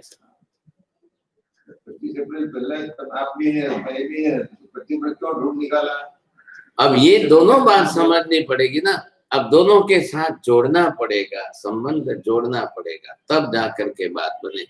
जब आत्मा के अंदर जब ये भेद ज्ञान हो जाए, अब इतने अनंत काल से हम अभेद बुद्धि बनाई है, पुद्गल के साथ आत्मा ने अपनी अभेद बुद्धि बनाई, अभेद बुद्धि बना करके उसके साथ एक रस हो गया। अब ये जब भेद बुद्धि बढ़े, उसकी भेद बुद्धि बना करके वो अपने आप को उससे अलग सिद्ध करे, अब उस नजरिए से देखे। ख्याल है? इतने वर्षों तक जिस स्त्री को हमने अपनी पत्नी नहीं माना था, एक अलग अन्य स्त्री के रूप में देखते थे, अब संबंध हो गया, सगाई हो गई, शादी हो गई, तो अब व्यवहार बदल गया, अब आपकी मान्यता बदल गई। वैसे जीव को जो है ये अपने तरफ से समझना ही पड़ेगा। आज नहीं तो कल, अब जितनी देरी करोगे उतने भाव बढ़ेंगे। जितनी देरी होती जाएगी उतने भव बढ़ते जाएंगे। लेकिन ये है कि कसाय के संस्कार तो बहुत बहुत भारी है, कितने जन्मों के चल रहे हैं, कितने भवों के चल रहे हैं। अब उस संस्कार में से आत्मा स्व ज्ञान के संस्कार में आवे और ज्ञान संस्कार में आकर के फिर उसके ऊपर जो है अपनी पकड़ जमावे तो जीत सकता है। यही महावीर है। एक नींद के लिए जो है 4 शैया पालकों के कान में शिशु डाल दिया था। लो, अब क्या करना था समझे, कोई कारण था क्या? छोटी सी बात थी, नींद नहीं आ रही थी, इसके लिए जो है ऐसा कर दिया। लेकिन वही महावीर है कि आज संगम उपसर्ग करने आया था, वो इतनी क्षमता रख ली। तो पहले भी नहीं थी क्या? पड़ी थी क्षमता, तो उस दिन भी इतनी पड़ी थी। क्या तकलीफ थी उस दिन कर? अब उस दिन उन्होंने अपनी क्षमता का विवेक नहीं किया था। उस दिन पर पुद्गल धारी जो है, पर शैया पालक जो है, उनको लक्ष्य में लग करके कैसे उनको जो है, तो ये उस दिन की बुद्धि उस हिसाब से थी। बात इतनी सी थी। आज समझ आई तो वो दृढ़ बन गए, और ये हमको करना ही पड़ेगा, आज नहीं तो कल करना पड़ेगा। इसमें तो कोई विकल्प है ही नहीं सर। यह विषय क्या चल रहा है, भेद बुद्धि या अभेद बुद्धि? पहले ये, और वो भी एकांतिक भेद, ख्याल है कि नहीं? एकांत अभेद मानना है कि एकांतिक अभेद मानना है? अब मैंने क्या बात कहा, आकाश धर्मास्ती का धर्मास्ती का 3 के साथ तो कोई आपत्ति नहीं। क्यों नहीं है साथ? वो द्रव्य ही निष्क्रिय है और वो स्थिर स्थायी द्रव्य है। उन्होंने अपना बोर्ड सामने लगा के रखा है, कोई भी जीव आवे या पुद्गल आवे, साफ कह दिया भाई हमारी हाथे कोई माथाकूट कर सो नहीं, मैं निष्क्रिय द्रव्य हूँ, मेरा कुछ भी नहीं है। आपको चाहिए तो मेरे गुण का उपयोग करो, नहीं चाहिए तो मत करो, मुझे कोई तकलीफ नहीं है। लेकिन आकाश व्यापक है, तो बिना उसका उपयोग किए तो एक जीव भी नहीं रह सकता, एक पुद्गल परमाणु भी नहीं रह सकता है। तो हर एक को जो है आकाश के गुण का उपयोग तो करना अनिवार्य। अब सब आकर के आकाश के प्रदेशों को चिपकते जाए चिपकते जाए चिपकते जाए और बंद संबंध बना करके वहां बैठ जाए, ये मेरी जगह, ये मेरी जगह, ये मेरी जगह है, तो क्या होगा? तो आकाश का एक प्रदेश भी नहीं बचेगा खाली, क्योंकि लोकाकाश में तो आकाश के प्रदेश है ही असंख्य, और जीव तो अनंत है, और पुद्गल परमाणु तो और अनंत अनंत है। तो आकाश का एक भी प्रदेश खाली नहीं बचेगा। फिर आकाश ने साफ कह दिया, आप अनंत हो, कुछ भी हो, मैं किसी के साथ बंध संबंध में आता ही नहीं हूँ, मैं चिपकता ही नहीं हूँ, मेरे साथ किसी का कोई संबंध कुछ भी नहीं। आओ, रहो, जाओ, बस। और क्या करेंगे आप? कुछ भी नहीं करके ये बात सिद्ध हो गई। अभी एक पति, एक भाई साहब है, 97 हो गए उनको। अब उन्होंने देख लिया कि वे कोई दिख रहा तो हमारा थता ना फिर कोई करता कोई। पत्नी भी 90 के पास आ गई है, अब ये 97 हो गए। आज नहीं तो कल, कभी न कभी मेरा तो शरीर जो है अब अशक्त तो हो ही गए वैसे। तो मृत्यु का अनुसार करके उन्होंने अपनी 80 करोड़ की जितनी प्रॉपर्टी थी वो सब जो है दान में करके, और खुद जाकर के अपना बंगला मकान सब कुछ जगह जमीन बेच बिठा करके क्लियर करके और एक आश्रम में जाकर रह गए। अभी इतनी जगह जमीन सब कुछ है, अब कौन करने वाला है? तो मेरा तो आयुष्य पूरा होने आया। अब वो समझ आ गई, अब लिया तो बढ़ाए, तब बढ़ाते थे तब क्या है, कभी मृत्यु का विचार ही नहीं किया था। मैं परमानंद ऐसा समझ करके इधर जमीन उधर बंगला इधर मकान इधर उधर सब जगह कर करके फैला के रख दिया। और अब जो है 97 पर पहुंच गई, ये तो गनीमत रही उनकी, नहीं तक तो कब के चले जाते। अचानक भी आयुष्य पूरा हो जाता तो ये पड़े रहते। ऐसे तो दुनिया में कितने गए पड़ा रहा। लेकिन चलो अक्ल आई, समझ आए, चारों तरफ से उन्होंने अपना सब वाइंड अप कर लिया और संकोचित करके सारी संपत्ति पैसा इकट्ठा करके दान धर्म करके वृद्धाश्रम में चले गए। 2-4 वर्ष वृद्धाश्रम में काटवाना छे ने त्या आगल जईने 2, 5, 10 जैसे लाख आपी दे मारे शांति थी जीव। त्या बधी व्यवस्था छे, खावा पीवानुं मळी जाय छे, शांति थी बे रही जशो, जोईए केटली जग्या। अब ये समझ उस दिन आ गई होती तो, लेकिन नहीं। तो आज तो आए, वो भी तो अच्छा हुआ। नहीं तो अब ये तो 80 करोड़ वाले, अब बाकी के तो कितना बैठे हैं, हजारों करोड़ वाले बैठे हुए। अब कब अक्ल आएगी तब की बात है। और आयुष्य क्षणिक है, तो भगवान ने ये आपको समझाया है कि प्रति क्षण ये विचार अनुभव करके चलो, सर्वम अनित्यम। अब सबका विचार करो, पहले आयुष्य क्षणिक है, आज नहीं तो कल, एक दिन तो छोड़कर जाना ही जाना है। अब ये बुद्धि आप बनाओगे तब जाकर के आपकी दृष्टि में वो व्यवहार आएगा, नहीं तो नहीं आएगा। अब यहाँ पर हो गई बात पूरी, जिसकी आकाश धर्मास्तिका है, धर्मास्तिका है कि अब आत्मा और पुद्गल दोनों जाकर उन तीनों के साथ कोई कुछ भी नहीं कर सकते। पुद्गल गया सा, पुद्गल के परमाणु गए, पुद्गल ने कहा कि मेरे तो वर्ण गंध रस स्पर्श है,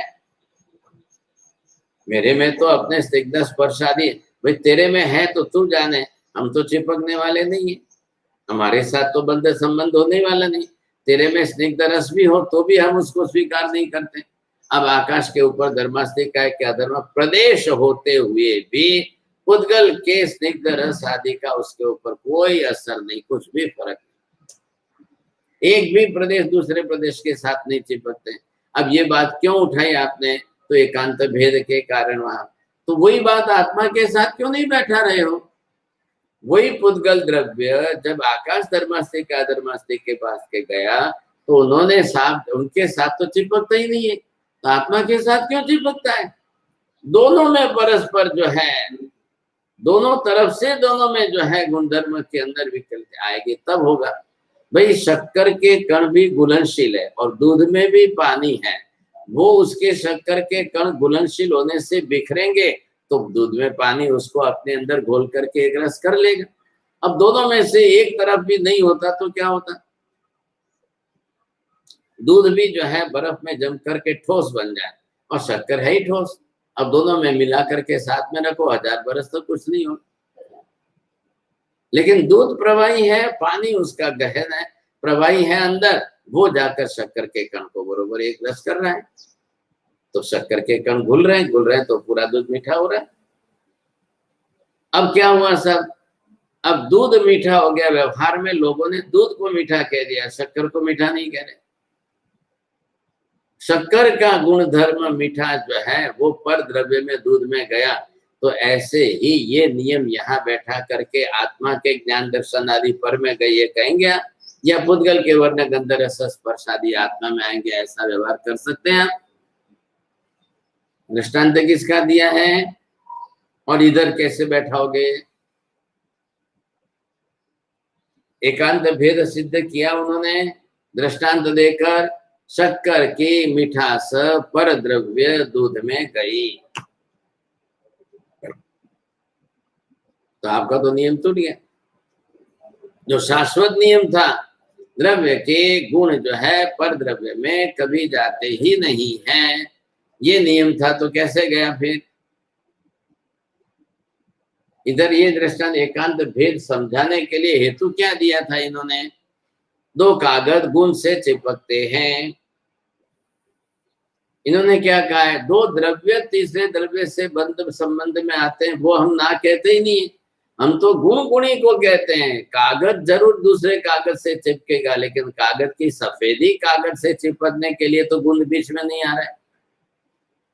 आई बात समझ में आपको? तो शक्कर के परमाणु जो है, शक्कर का गुण क्या है? मीठापन। अब मीठापन दूसरे तीसरे पर द्रव्य में दूध में क्यों गया? इसका जवाब क्या है? समान होने का, पृथ्वी दोनों समान होने का। बरोबर सोचो, इसमें पहले 2 बात बैठ गई। शक्कर, शक्कर का गुण, शक्कर द्रव्य, द्रव्य का गुण। अब द्रव्य का गुण स्वगुण द्रव्य को छोड़कर पर में जाएगा, ये नियम है? शाश्वत नियम तो ना कह रहे, तो फिर इधर क्या बैठाना? समान जाति तो द्रव्य होने के कारण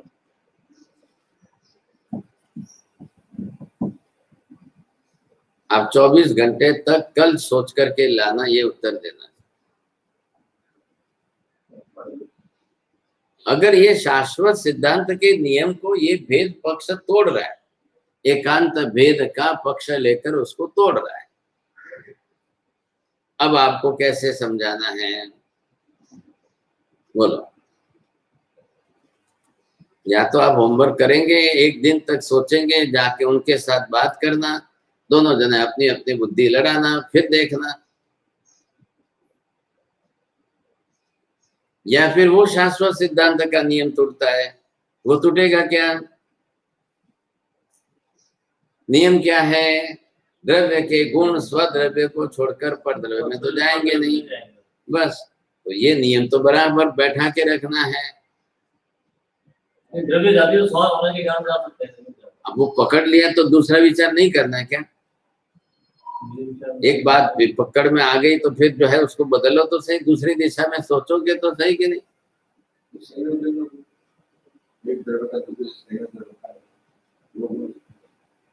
गुण क्यों जाएगा स्वद्रव्य को छोड़कर? आत्मा और पुद्गल तो दोनों मिले हुए अनादिकाल से। आत्मा का कौन सा गुण पुद्गल में गया? अब वो संयोजन वाला नियम बैठा हो तो भी पुद्गल का कौन सा गुण आत्मा में आया?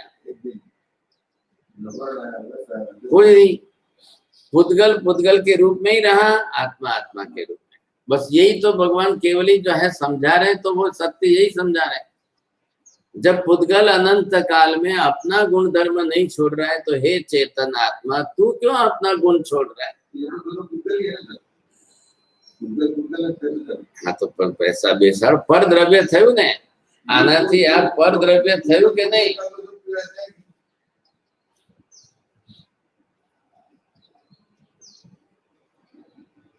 पर द्रव्य, द्रव्य द्रव्य को मतलब शक्कर को पर द्रव्य गिना, शक्कर से दूध को और तीसरा ही पर द्रव्य गिना।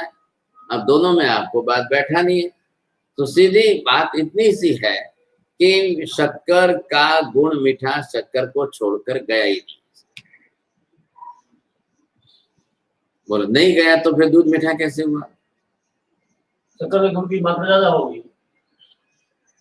शक्कर का अपना नियम क्या है? गुण जो है वो द्रव्य को छोड़कर तो गया ही नहीं है। हाँ, तो मिठास भी साथ में या शक्कर भी साथ में है, दूध के साथ में, लेकिन ये शक्कर की मात्रा ज्यादा होगी तो वो मात्रा कम हो गई। घुलनशील स्वभाव होने के कारण पूर्ण दूध के पूर्ण परमाणु गुण की मिठास ज्यादा है परमाणु। अब क्या है ये ठोस? अभी बात क्या हो गई थी? रेती क्यों नहीं पिघलती है और ये शक्कर क्यों पिघलती है? तो शक्कर जो ठोस रूप में थी और वही उसकी पर्याय बदल रही है। अब जो ठोस रूप में थी वो द्रव्य रूप में, प्रवाही रूप में आ गई। अब प्रवाही रूप में आ गई तो गुण फैल गया, तो जो भी है उसको भी साथ में मीठापन दिया। शक्कर का छोड़ करके मिठास नहीं गई, तो शक्कर के हण कण कण कण जो थे वो सबके अंदर व्यापक हो गए। क्या रहे? वो सबके अंदर फैल गए। तो हर जगह पर जहां मिठास है वहां शक्कर भी है। अब वो ठोस में से पर्याय बदल करके प्रवाही रूप में आए, और दूध प्रवाही है तो दो परमाणु साथ में आए। ये दूध का परमाणु है, इधर से ये जो है शक्कर के मिठास का परमाणु है, दोनों एक साथ में। तो जब एक परमाणु दूध का लेंगे तब एक परमाणु शक्कर का भी आएगा। अब ये नियम जो है आप बना करके एकांत भेद सिद्ध नहीं हो रहा है। अब नहीं हो रहा है तो आपको इधर देखना है, किसमें? आपको द्रव्य में आत्मा द्रव्य है, इधर पुद्गल द्रव्य है। आत्मा द्रव्य के प्रदेश है, आत्मा द्रव्य का गुण है। आत्मा के ज्ञान दर्शन आदि गुण उसको आत्मा द्रव्य को छोड़ रहे हैं क्या? प्रदेश को छोड़ रहे हैं क्या? नहीं छोड़। पुद्गल द्रव्य है, पुद्गल के वर्ण गंध रस स्पर्श आती है, वो उसको छोड़ रहे हैं क्या? नहीं छोड़ रहे हैं। तो आत्मा के गुण ज्ञान दर्शन आदि पुद्गल में जाकर के घुलते नहीं है, और पुद्गल के वर्ण गंध रस स्पर्श आदि आकर के आत्म प्रदेशों में मिलते नहीं है। साथ में रह रहे हैं, साथ में कैसे? ये शरीर है, अब शरीर कितना बड़ा, पैर से सिर तक। अब इतने विस्तार में आत्मा ने भी अपने प्रदेशों को फैला दिया। संकोच विकासशील स्वभाव होने से आत्मा प्रदेश फैल करके रहते हैं। जब प्रदेश फैल करके पूरे शरीर में, तो जहां जहां शरीर के पुद्गल परमाणु पहुंचे फैले, वहां वहां आत्मा के प्रदेश भी फैल करके समांतर रूप में रहे। पहले ये बोलो, जहाँ जहाँ आत्मा के प्रदेश फैले हुए वहाँ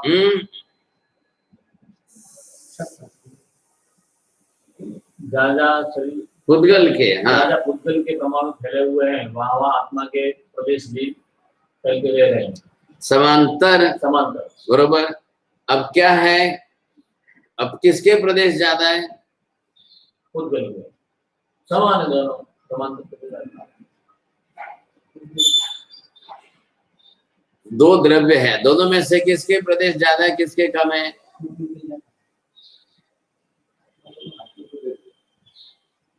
बोलो, संख्या तो दोनों की बोलोगे तो बैठेगा। आत्मा की असंख्य है, पुद्गल के अनंत है। हाँ, तो भी ज्यादा है। पुद्गल के अनंत है, अनंत परमाणु इधर कम ज्यादा नहीं बोलना है। पुद्गल के अनंत है, अनंत। आत्मा के असंख्य। असंख्य है। अब पुद्गल के अनंत है और वो जितने फैले हैं उसमें आत्मा ने अपने असंख्य फैला दिए। प्रदेश कम होते हुए, असंख्य ही होते हुए विस्तार बढ़ा दिया। तो विस्तार बढ़ाने से पुद्गल के जितने प्रदेशों में फैलाव है उसमें ही आत्मा ने भी अपने प्रदेशों को फैलाकर पहुंचाया। आत्मा ने विकास किया कि पुद्गल ने संकोच किया? पुद्गल में संकोच विकासशील स्वभाव नहीं है, आत्मा में संकोच विकासशील स्वभाव है। अब आत्मा ने जब अपने प्रदेश फैला दिए, इससे क्या हुआ? ये क्रिया हो गई। चलो, दो द्रव्य का भी, इससे हुआ क्या? कार्य क्या हुआ? शरीर का निर्माण। अभी निर्माण की बात मत करो, शरीर तो बना हुआ है, तब जाकर आत्मा ने इतने फैलाए। जैसे जैसे शरीर का विस्तार होता गया वैसे वैसे आत्मा ने भी अपने प्रदेश फैलाते गए। इससे कार्य क्या हुआ?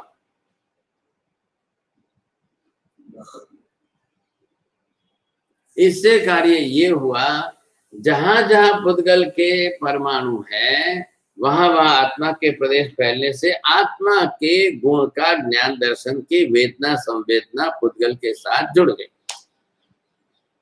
आत्मा का ज्ञान गुण, आत्मा का ज्ञान दर्शन आदि गुण है, वेदन संवेदन गुण आत्मा का है।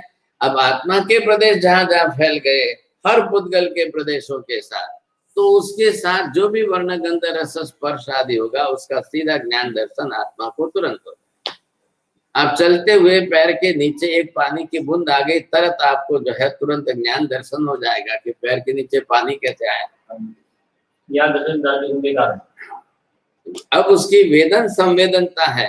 अब है तो कौन? शरीर का स्पर्श हो रहा है पुद्गल को, तो पुद्गल भी शरीर, शरीर भी पुद्गल है, पानी भी पुद्गल का है, उसमें भी शीतता गुण है, शरीर पुद्गल में भी है, तो दोनों को ज्ञान दर्शन तो नहीं होगा। भले ही पुद्गल पुद्गल का संबंध हो रहा है लेकिन ज्ञान दर्शन तो तीसरे को होगा। अब वो कौन है? चेतन आत्मा है। तो जैसे ही हमारा पैर पड़ा और वहां पर पानी लगा तो उसके अंदर सीधी रस स्पर्श जो हुआ वो सीधे आत्मा के ज्ञान दर्शन में उसको बोध। अब यही पुद्गल को क्यों नहीं हो रहा है? अग्नि लगाकर शरीर को जलाया जाए तब उसको क्यों नहीं हो रहा है? ज्ञान गुण नहीं पुद्गल के अंदर। अब आत्मा नहीं है वहां पर, द्रव्य नहीं है, द्रव्य ने शरीर छोड़ दिया है। तो जो द्रव्य रह करके अपने ज्ञान दर्शन वेदन संवेदन की क्रिया करता था अब वो वहां नहीं है। नहीं है इसलिए पुद्गल पुद्गल है। ये भी पुद्गल का शरीर पिंड है, अग्नि ला करके जलाओ तो भी वर्ण गंध रस स्पर्श की पर्याय का परिवर्तन ही होने वाला है। अब ये सारी व्यवस्था किसके आधार पर बैठी हुई है? सारी व्यवस्था जो बैठी हुई है वो द्रव्यों के आधार पर, द्रव्य व्यवस्था, द्रव्यानुयोग की व्यवस्था के आधार पर ये हमारे व्यवहार में आया कि भाई हाँ अब जीव शरीर छोड़ दे तब उसका अग्नि संस्कार कर दो। ये व्यवहार भाषा में आया, लेकिन आया किसके आधार पर? द्रव्यानुयोग के पदार्थ स्वरूप पदार्थ व्यवस्था के आधार पर आया। अब जीव आत्मा ने जब पुद्गल को छोड़ दिया है, अब उसका संबंध उसके साथ नहीं है, तो अंदर वेदन संवेदन करने वाला कोई नहीं है, तो उसका अग्नि संस्कार आप पर पुद्गल द्रव्य से करो।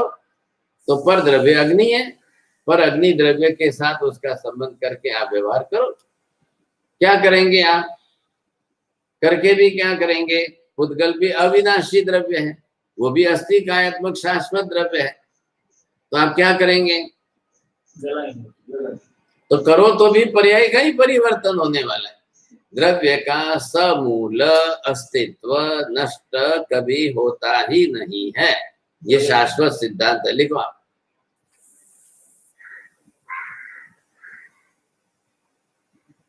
द्रव्य का समूल सर्वथा संपूर्ण अस्तित्वाभाव, अस्तित्व का अभाव कभी होता ही नहीं है।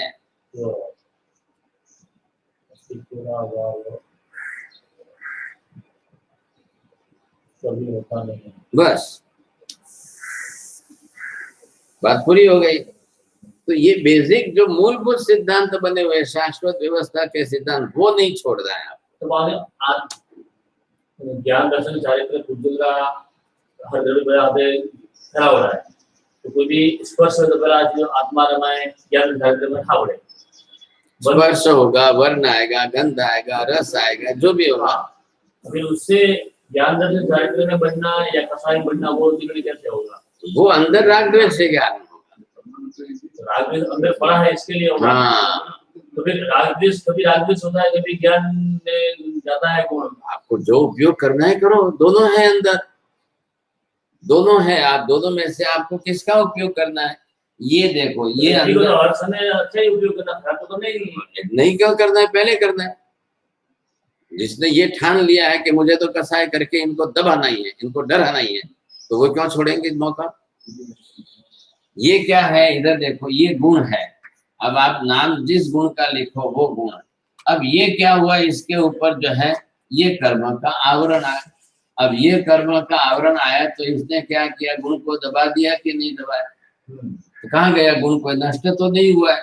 अब था उसी को इसने दबाया है, तो था उसको दबाया। तो आपको पहले क्या दिखाया था, पहले जो दिखाया था कि हाँ साहब ये जो है ये गुण स्वरूप है। अब आपको ये समझ करके अब ये कर्म है, तो यहाँ पर केवल गुण है, ये कर्म है। अब ये कर्म का आवरण ऊपर आकर के अब कर्म का काम क्या है, गुण को ढकने का।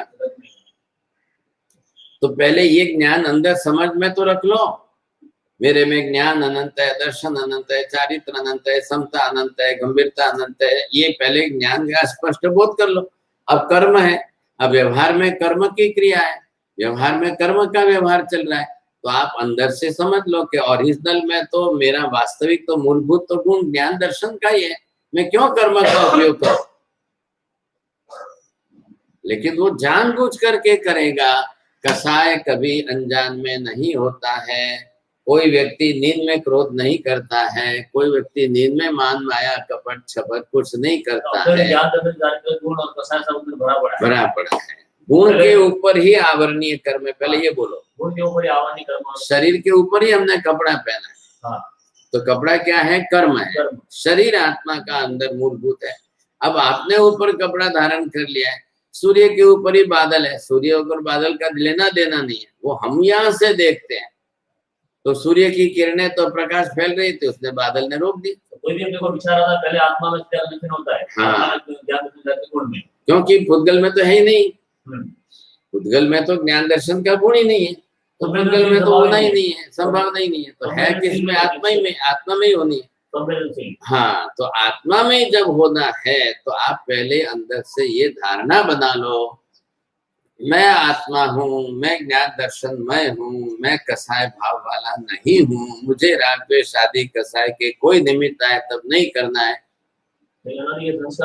है ना। लेकिन आप क्या करो, एक 7 दिन 8 दिन 1 महीना खाली जागृत ही से कुछ भी आ जाओ, कैसे भी कसाय के निमित्त, मैं नहीं करूंगा, कुछ भी आ जाओ, कुछ भी हो जाए, कैसे भी कसाय के निमित्त मुझे नहीं करना है, बस। अब ये संकल्प बना लो। संसार में बैठे हम भी, जीवन व्यवहार में बैठे हैं, संसार के व्यवहार में बैठे हैं, जीवन जी रहे हैं। अब सब जने राग द्वेष कसाय वाले, अब मैं अकेला एक निर्णय करके अलग पड़ रहा हूं, तो ये कसाय के निमित्त तो आएंगे ही। अब कसाय के निमित्त आने ही वाले हैं, ये जानते हुए, ये समझते हुए, अब उसमें से कैसे बाहर निकल, निश्चित है। अब निश्चित है तो उसके अंदर आपने संकल्प किया तो आपको तकलीफ आएगी। या तो रोज सब लोग जो है सब मिलकर के क्लेश कसाय राग द्वेष करते हैं, आप भी वैसे ही करो तो सबके साथ में रह सकोगे। आप अलग पड़ गए अकेले, मुझे तो राग द्वेष नहीं करना है, मुझे कसाय नहीं करना है, और सब लोग करने वाले हैं, तो आप अकेले कैसे रहोगे? अब वही तकलीफ वही आ रही है ना। तो ये हमको पहले अपने आप में सुधारना, लेकिन कभी ना कभी तो करना ही पड़ेगा। ये तो अनंत जन्म बीत गया ऐसे, और भी अनंत जब भी बीत जाएंगे तब भी आप हजारों के बीच में रह करके जीवन जीने वाला। आखिर मनुष्य तो सामाजिक प्राणी है ना, after all the man is the social animal. अब वो समाज में रहने वाला है, परिवार में रहने वाला है। आत्मा से सीधा ज्ञान दर्शन जाकर गुण में अपना संकलन होगा, तो उसमें से निर्विरा कैसे? निर्विरा तो राग की साइड में ही पड़ा है ना, वो तो बोले पड़ा है ना, तो उसी की निद्रा। जब आत्मा स्वगुण रमणता अपने गुणों में रमण करेगा, तब जो है पर कर्म जो है पर है ना, कार्बन वर्गणा के पुद्गल परमाणु पर के, अब उसमें से निद्रा हो। उल्टा बोलोगे तो बंद होगा, सीधा बोलोगे निद्रा। स्वगुण सीधा क्या? आत्मा जब अपने ज्ञान दर्शन आदि गुण में रत रहेगी तो निद्रा अवश्य होगी। किसकी होगी? पर पुद्गल द्रव्य के बने हुए कर्म की निद्रा होगी।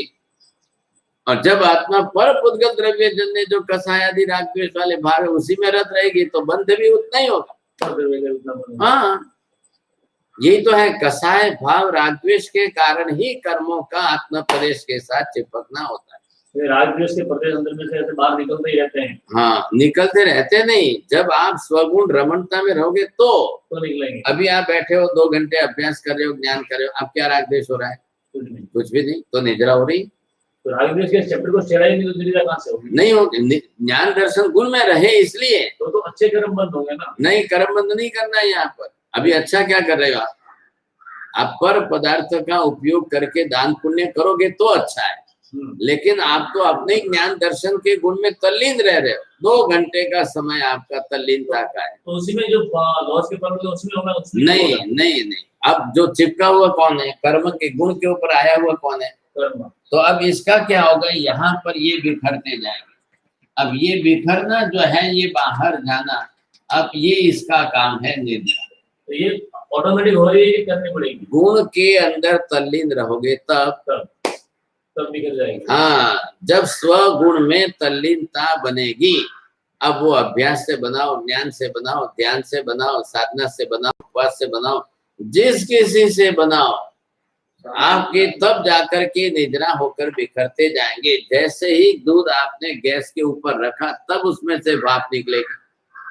अंदर तपेले में पड़ा है तो 10 घंटे पड़ा रहे, कुछ नहीं होगा। लेकिन आपने जैसे उसको लाकर गैस पर रखा तो क्या हुआ? अग्नि आने शुरू हो गई। जैसे अग्नि आनी शुरू हो गई तो अंदर पानी के परमाणु वो बाष्पीभवन होने शुरू हो गए। अब गैस पर नहीं है तो क्या होगा? ठीक उसी तरह से आप जब ज्ञान दर्शन आदि गुणों में तल्लीन रहोगे, लीन रहोगे, तब जाकर के बाहर के कार्बन वर्गणा के पुद्गल जो आत्मा पर चिपके हुए उनका बरोबर निर्जरणम। निद्रा मतलब क्या? निर्जरणम। यथा वृद्धावस्थायाम, वृद्धावस्था के अंदर ये हमारी स्पर्शेंद्रिय जो है ये संकुचित हो जाती है कि नहीं? अब उसके ऊपर से आप देखोगे छोटी छोटी सफेद सफेद पोतली निकलती रहती है, वो है निर्जरणम, उससे बना हुआ शब्द है। वैसे ही आत्मा के ऊपर से भी कार्बन वर्गणा के पुद्गल परमाणु बिखरते बिखरते बिखरते अलग होते जाएंगे, वो निद्रा है, उसी को निद्रा कहते हैं। और यही तो क्रिया है।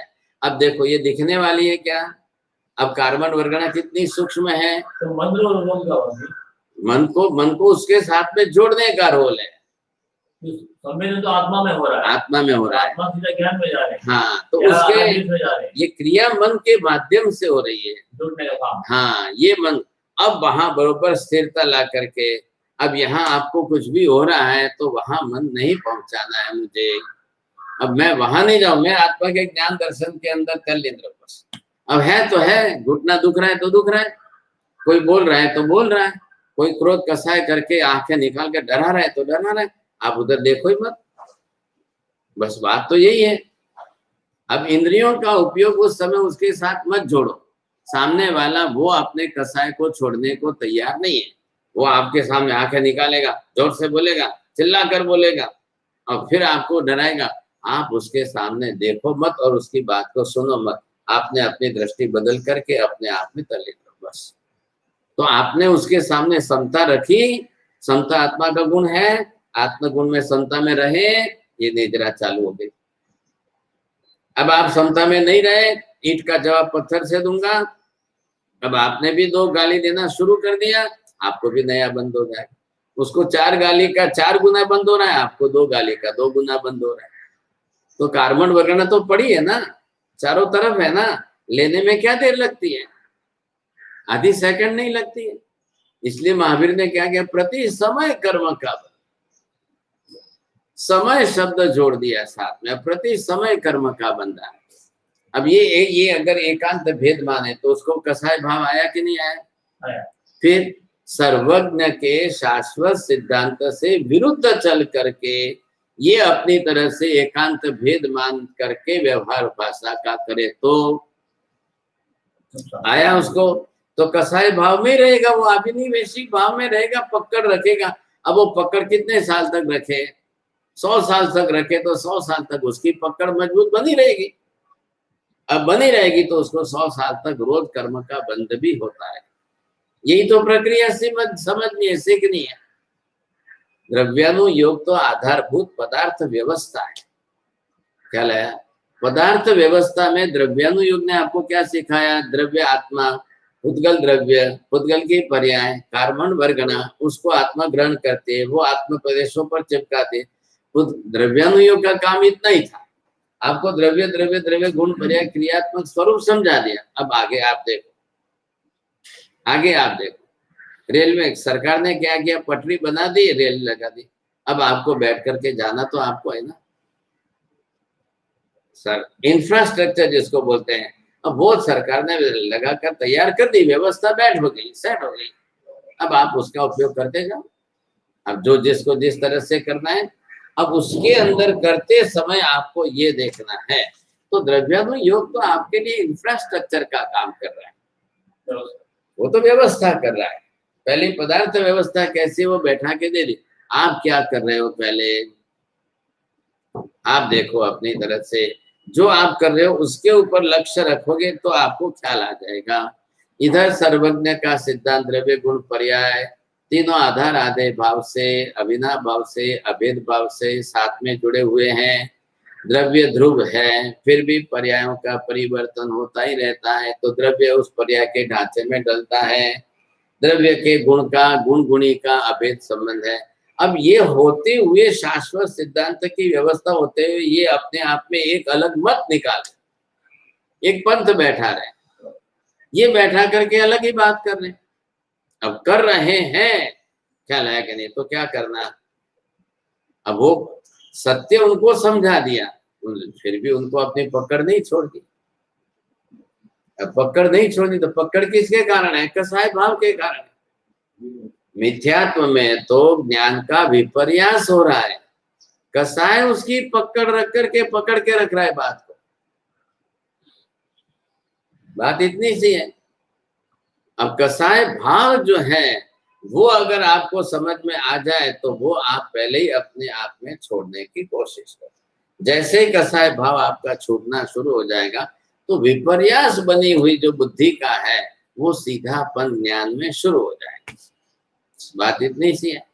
अब ये हमको यहाँ पर समझ करके इन्होंने जो भेद बनाया और फिर दूसरी गाथा में जाकर द्रव्य गुण पर्याय नोती 6 भेद अभेद संबंध, द्रव्य गुण पर्याय का अभेद संबंध है, फिर आप उसको भेद क्यों कर रहे हो? तोड़ रहा है, किसको तोड़ रहा है? शाश्वत सिद्धांत की व्यवस्था जो बनी है उसको आप तोड़ रहे हो। तो मैंने शुरुआत की थी भी, केवली भी पदार्थ स्वरूप में जो है परिवर्तन नहीं कर रहे हैं, केवली भी नहीं कर रहे हैं, तो आप क्यों कर रहे हो? ये पदार्थ स्वरूप इस तरह से जब टूट जाएगा तब क्या करेंगे, ये बात है। तो ये उसमें से अलग होना चाहिए, नहीं तो मुश्किल हो जाएगा, समझे कि नहीं? तो बात इतनी सी है। अब ये थोड़ा सा स्पष्ट कर लो। फिर इसमें इन्होंने क्या है कि वो संभाव्य पदार्थ डाल दिया बीच में, अनवस्था आ जाएगी इसमें, दोषापत्ति। जब वो एक दोष दूषण करेंगे तो वो जो कहावत आपको ख्याल है कि भाई एक झूठ बोलने वाले को फिर 17 झूठ बोलने ही पड़ेंगे, नहीं तो वो कैसे बचे। तो यहाँ पर यही है, एक बार आपने शाश्वत सिद्धांत की व्यवस्था तोड़ी, अब एक दोष आया तो दूसरा दोष, दूसरा दोष आया तो तीसरा दोष, तीसरा दोष आया तो चौथा दोष। लग जाएगी। हाँ, अब ये इसी तरह से नए वाद के कारण मत मतांतर बने। स्यादवाद के कारण क्यों नहीं बनते? सबको लेकर अलग स्यादवाद सापेक्षिक भाव वाला है, तो वो स्याद शब्द से अपेक्षा साथ में जोड़कर बोल रहा है। नए वाद सापेक्षिक भाव वाले नहीं है, वो एक एक अपना अपना अपना अपना स्वतंत्र समझा रहे हैं, तो वो पकड़ रख करके एक एक ही बात चल रही है, वो दूसरी बात को सुनने को ही तैयार नहीं। बस इसके कारण व्यवस्था बिगड़ रही है और कुछ नहीं है। तो ये इनका पहले जो है जो दोषापत्ति आ रही है, वो कौन सा दोष कैसे बैठा, कौन सा दोष कैसे आया, ये अलग अलग करके फिर शास्त्रीय सिद्धांत को, जो शाश्वत व्यवस्था उसको निर्दोष करना, ये इनका कर्तव्य। ये भी तो तर्क का उपयोग तो कर ही रहे ना, तो तर्क का उपयोग करके युक्ति पूर्वक पदार्थ के स्वरूप को तो सिद्ध कर ही रहे। अभी तुम्हारी समझ में अविना भाव जेना विना रही शकाय एम ज નથી, છૂટું પાડીને લખો। હવે આ જો હા, હવે આ શું છે? આ વિના, હા, અને અવિના, હવે વિના એની હાથે શબ્દ જોડ્યો ભાવ, જે પદાર્થાથી જોડાય છે તે। આમાં શું છે? તેના વગર તે રહે છે, અને આ એના વગરે રહે જ નહીં। ગુણ ગુણ ગુણી વગર રહે જ નહીં, જ્ઞાન દર્શન આદि આત્મા વગર રહે જ નહીં। ને આ શું કે છે? જ્ઞાન દર્શન આદि આત્મા વગર રહે, ખ્યાલ આવે કે નહીં? અહીંયા સુગંધ આવે છે એટલે આપણે સુગંધ જોવાની છે, સુગંધ જે છે સુગંધી પદાર્થ વગર પણ રહે છે, તો આ એક પકડ થઈ ગયું। તો હવે આ શા માટે ને આ શા માટે? આ કોનામાં બેસાડવું છે ને આ કોનામાં બેસાડવું છે? એટલે અવિના ભાવ, ગુણ કોઈ દાડો દ્રવ્ય વગર રહે જ નહીં। હવે આત્મા જતો રહે શરીર છોડીને, અને જ્ઞાન દર્શન સંવેદના રહી જશે? નહીં રહે।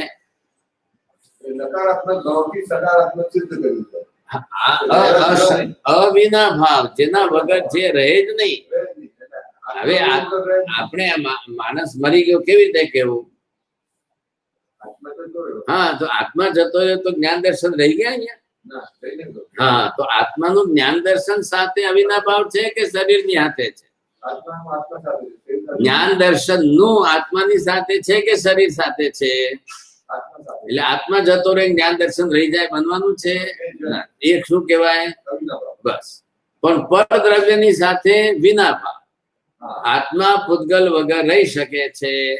આત્મા પોતે શરીર લઈને જતો નથી, શરીર વગર રહી શકે છે માટે જાય છે, પણ જ્ઞાન દર્શન આદિ આત્મા વિના રહે જ નહીં। હવે શરીર છે તો શરીરની હાથે વર્ણ ગંધ રસ સ્પર્શ રહેવાનું કે નહીં? એ અવિના ભાવ છે, એ છોડીને તો નહીં જાય। તમે કહો ભાઈ શરીર ભલે વાળો, પણ આવું સરસ સુંદર, મારી પત્ની એટલી સુંદર છે, એને તમે એ સુંદરતા જુદી કરો, કેવી રીતે રહે? શરીર બળે તો સુંદરતા ભેગી જ મળવાની છે, તમે જુદા નહીં પાડી શકો। તો સુંદરતા અને શરીર એની સાથે અવિના ભાવ રહેશે, એમ આત્માનું જ્ઞાન દર્શન સાથે અવિના ભાવ। કાકા તમે LKG માં હોઈને MM માં બેસી ગયા છો। હા, ઠીક છે।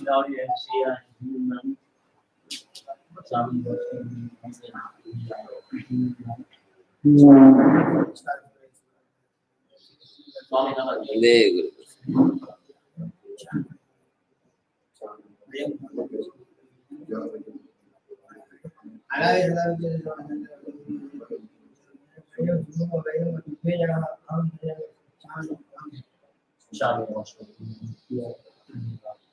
सर्वमंगल मांगल्यम सर्वकल्याण कारणम प्रधानम सर्वधर्माणाम जैनम जयति शासनम। ठीक नहीं हो जाए ना, ठीक है, थोड़ा हो गया एकदम, थोड़ा ले गोली ले। हाँ।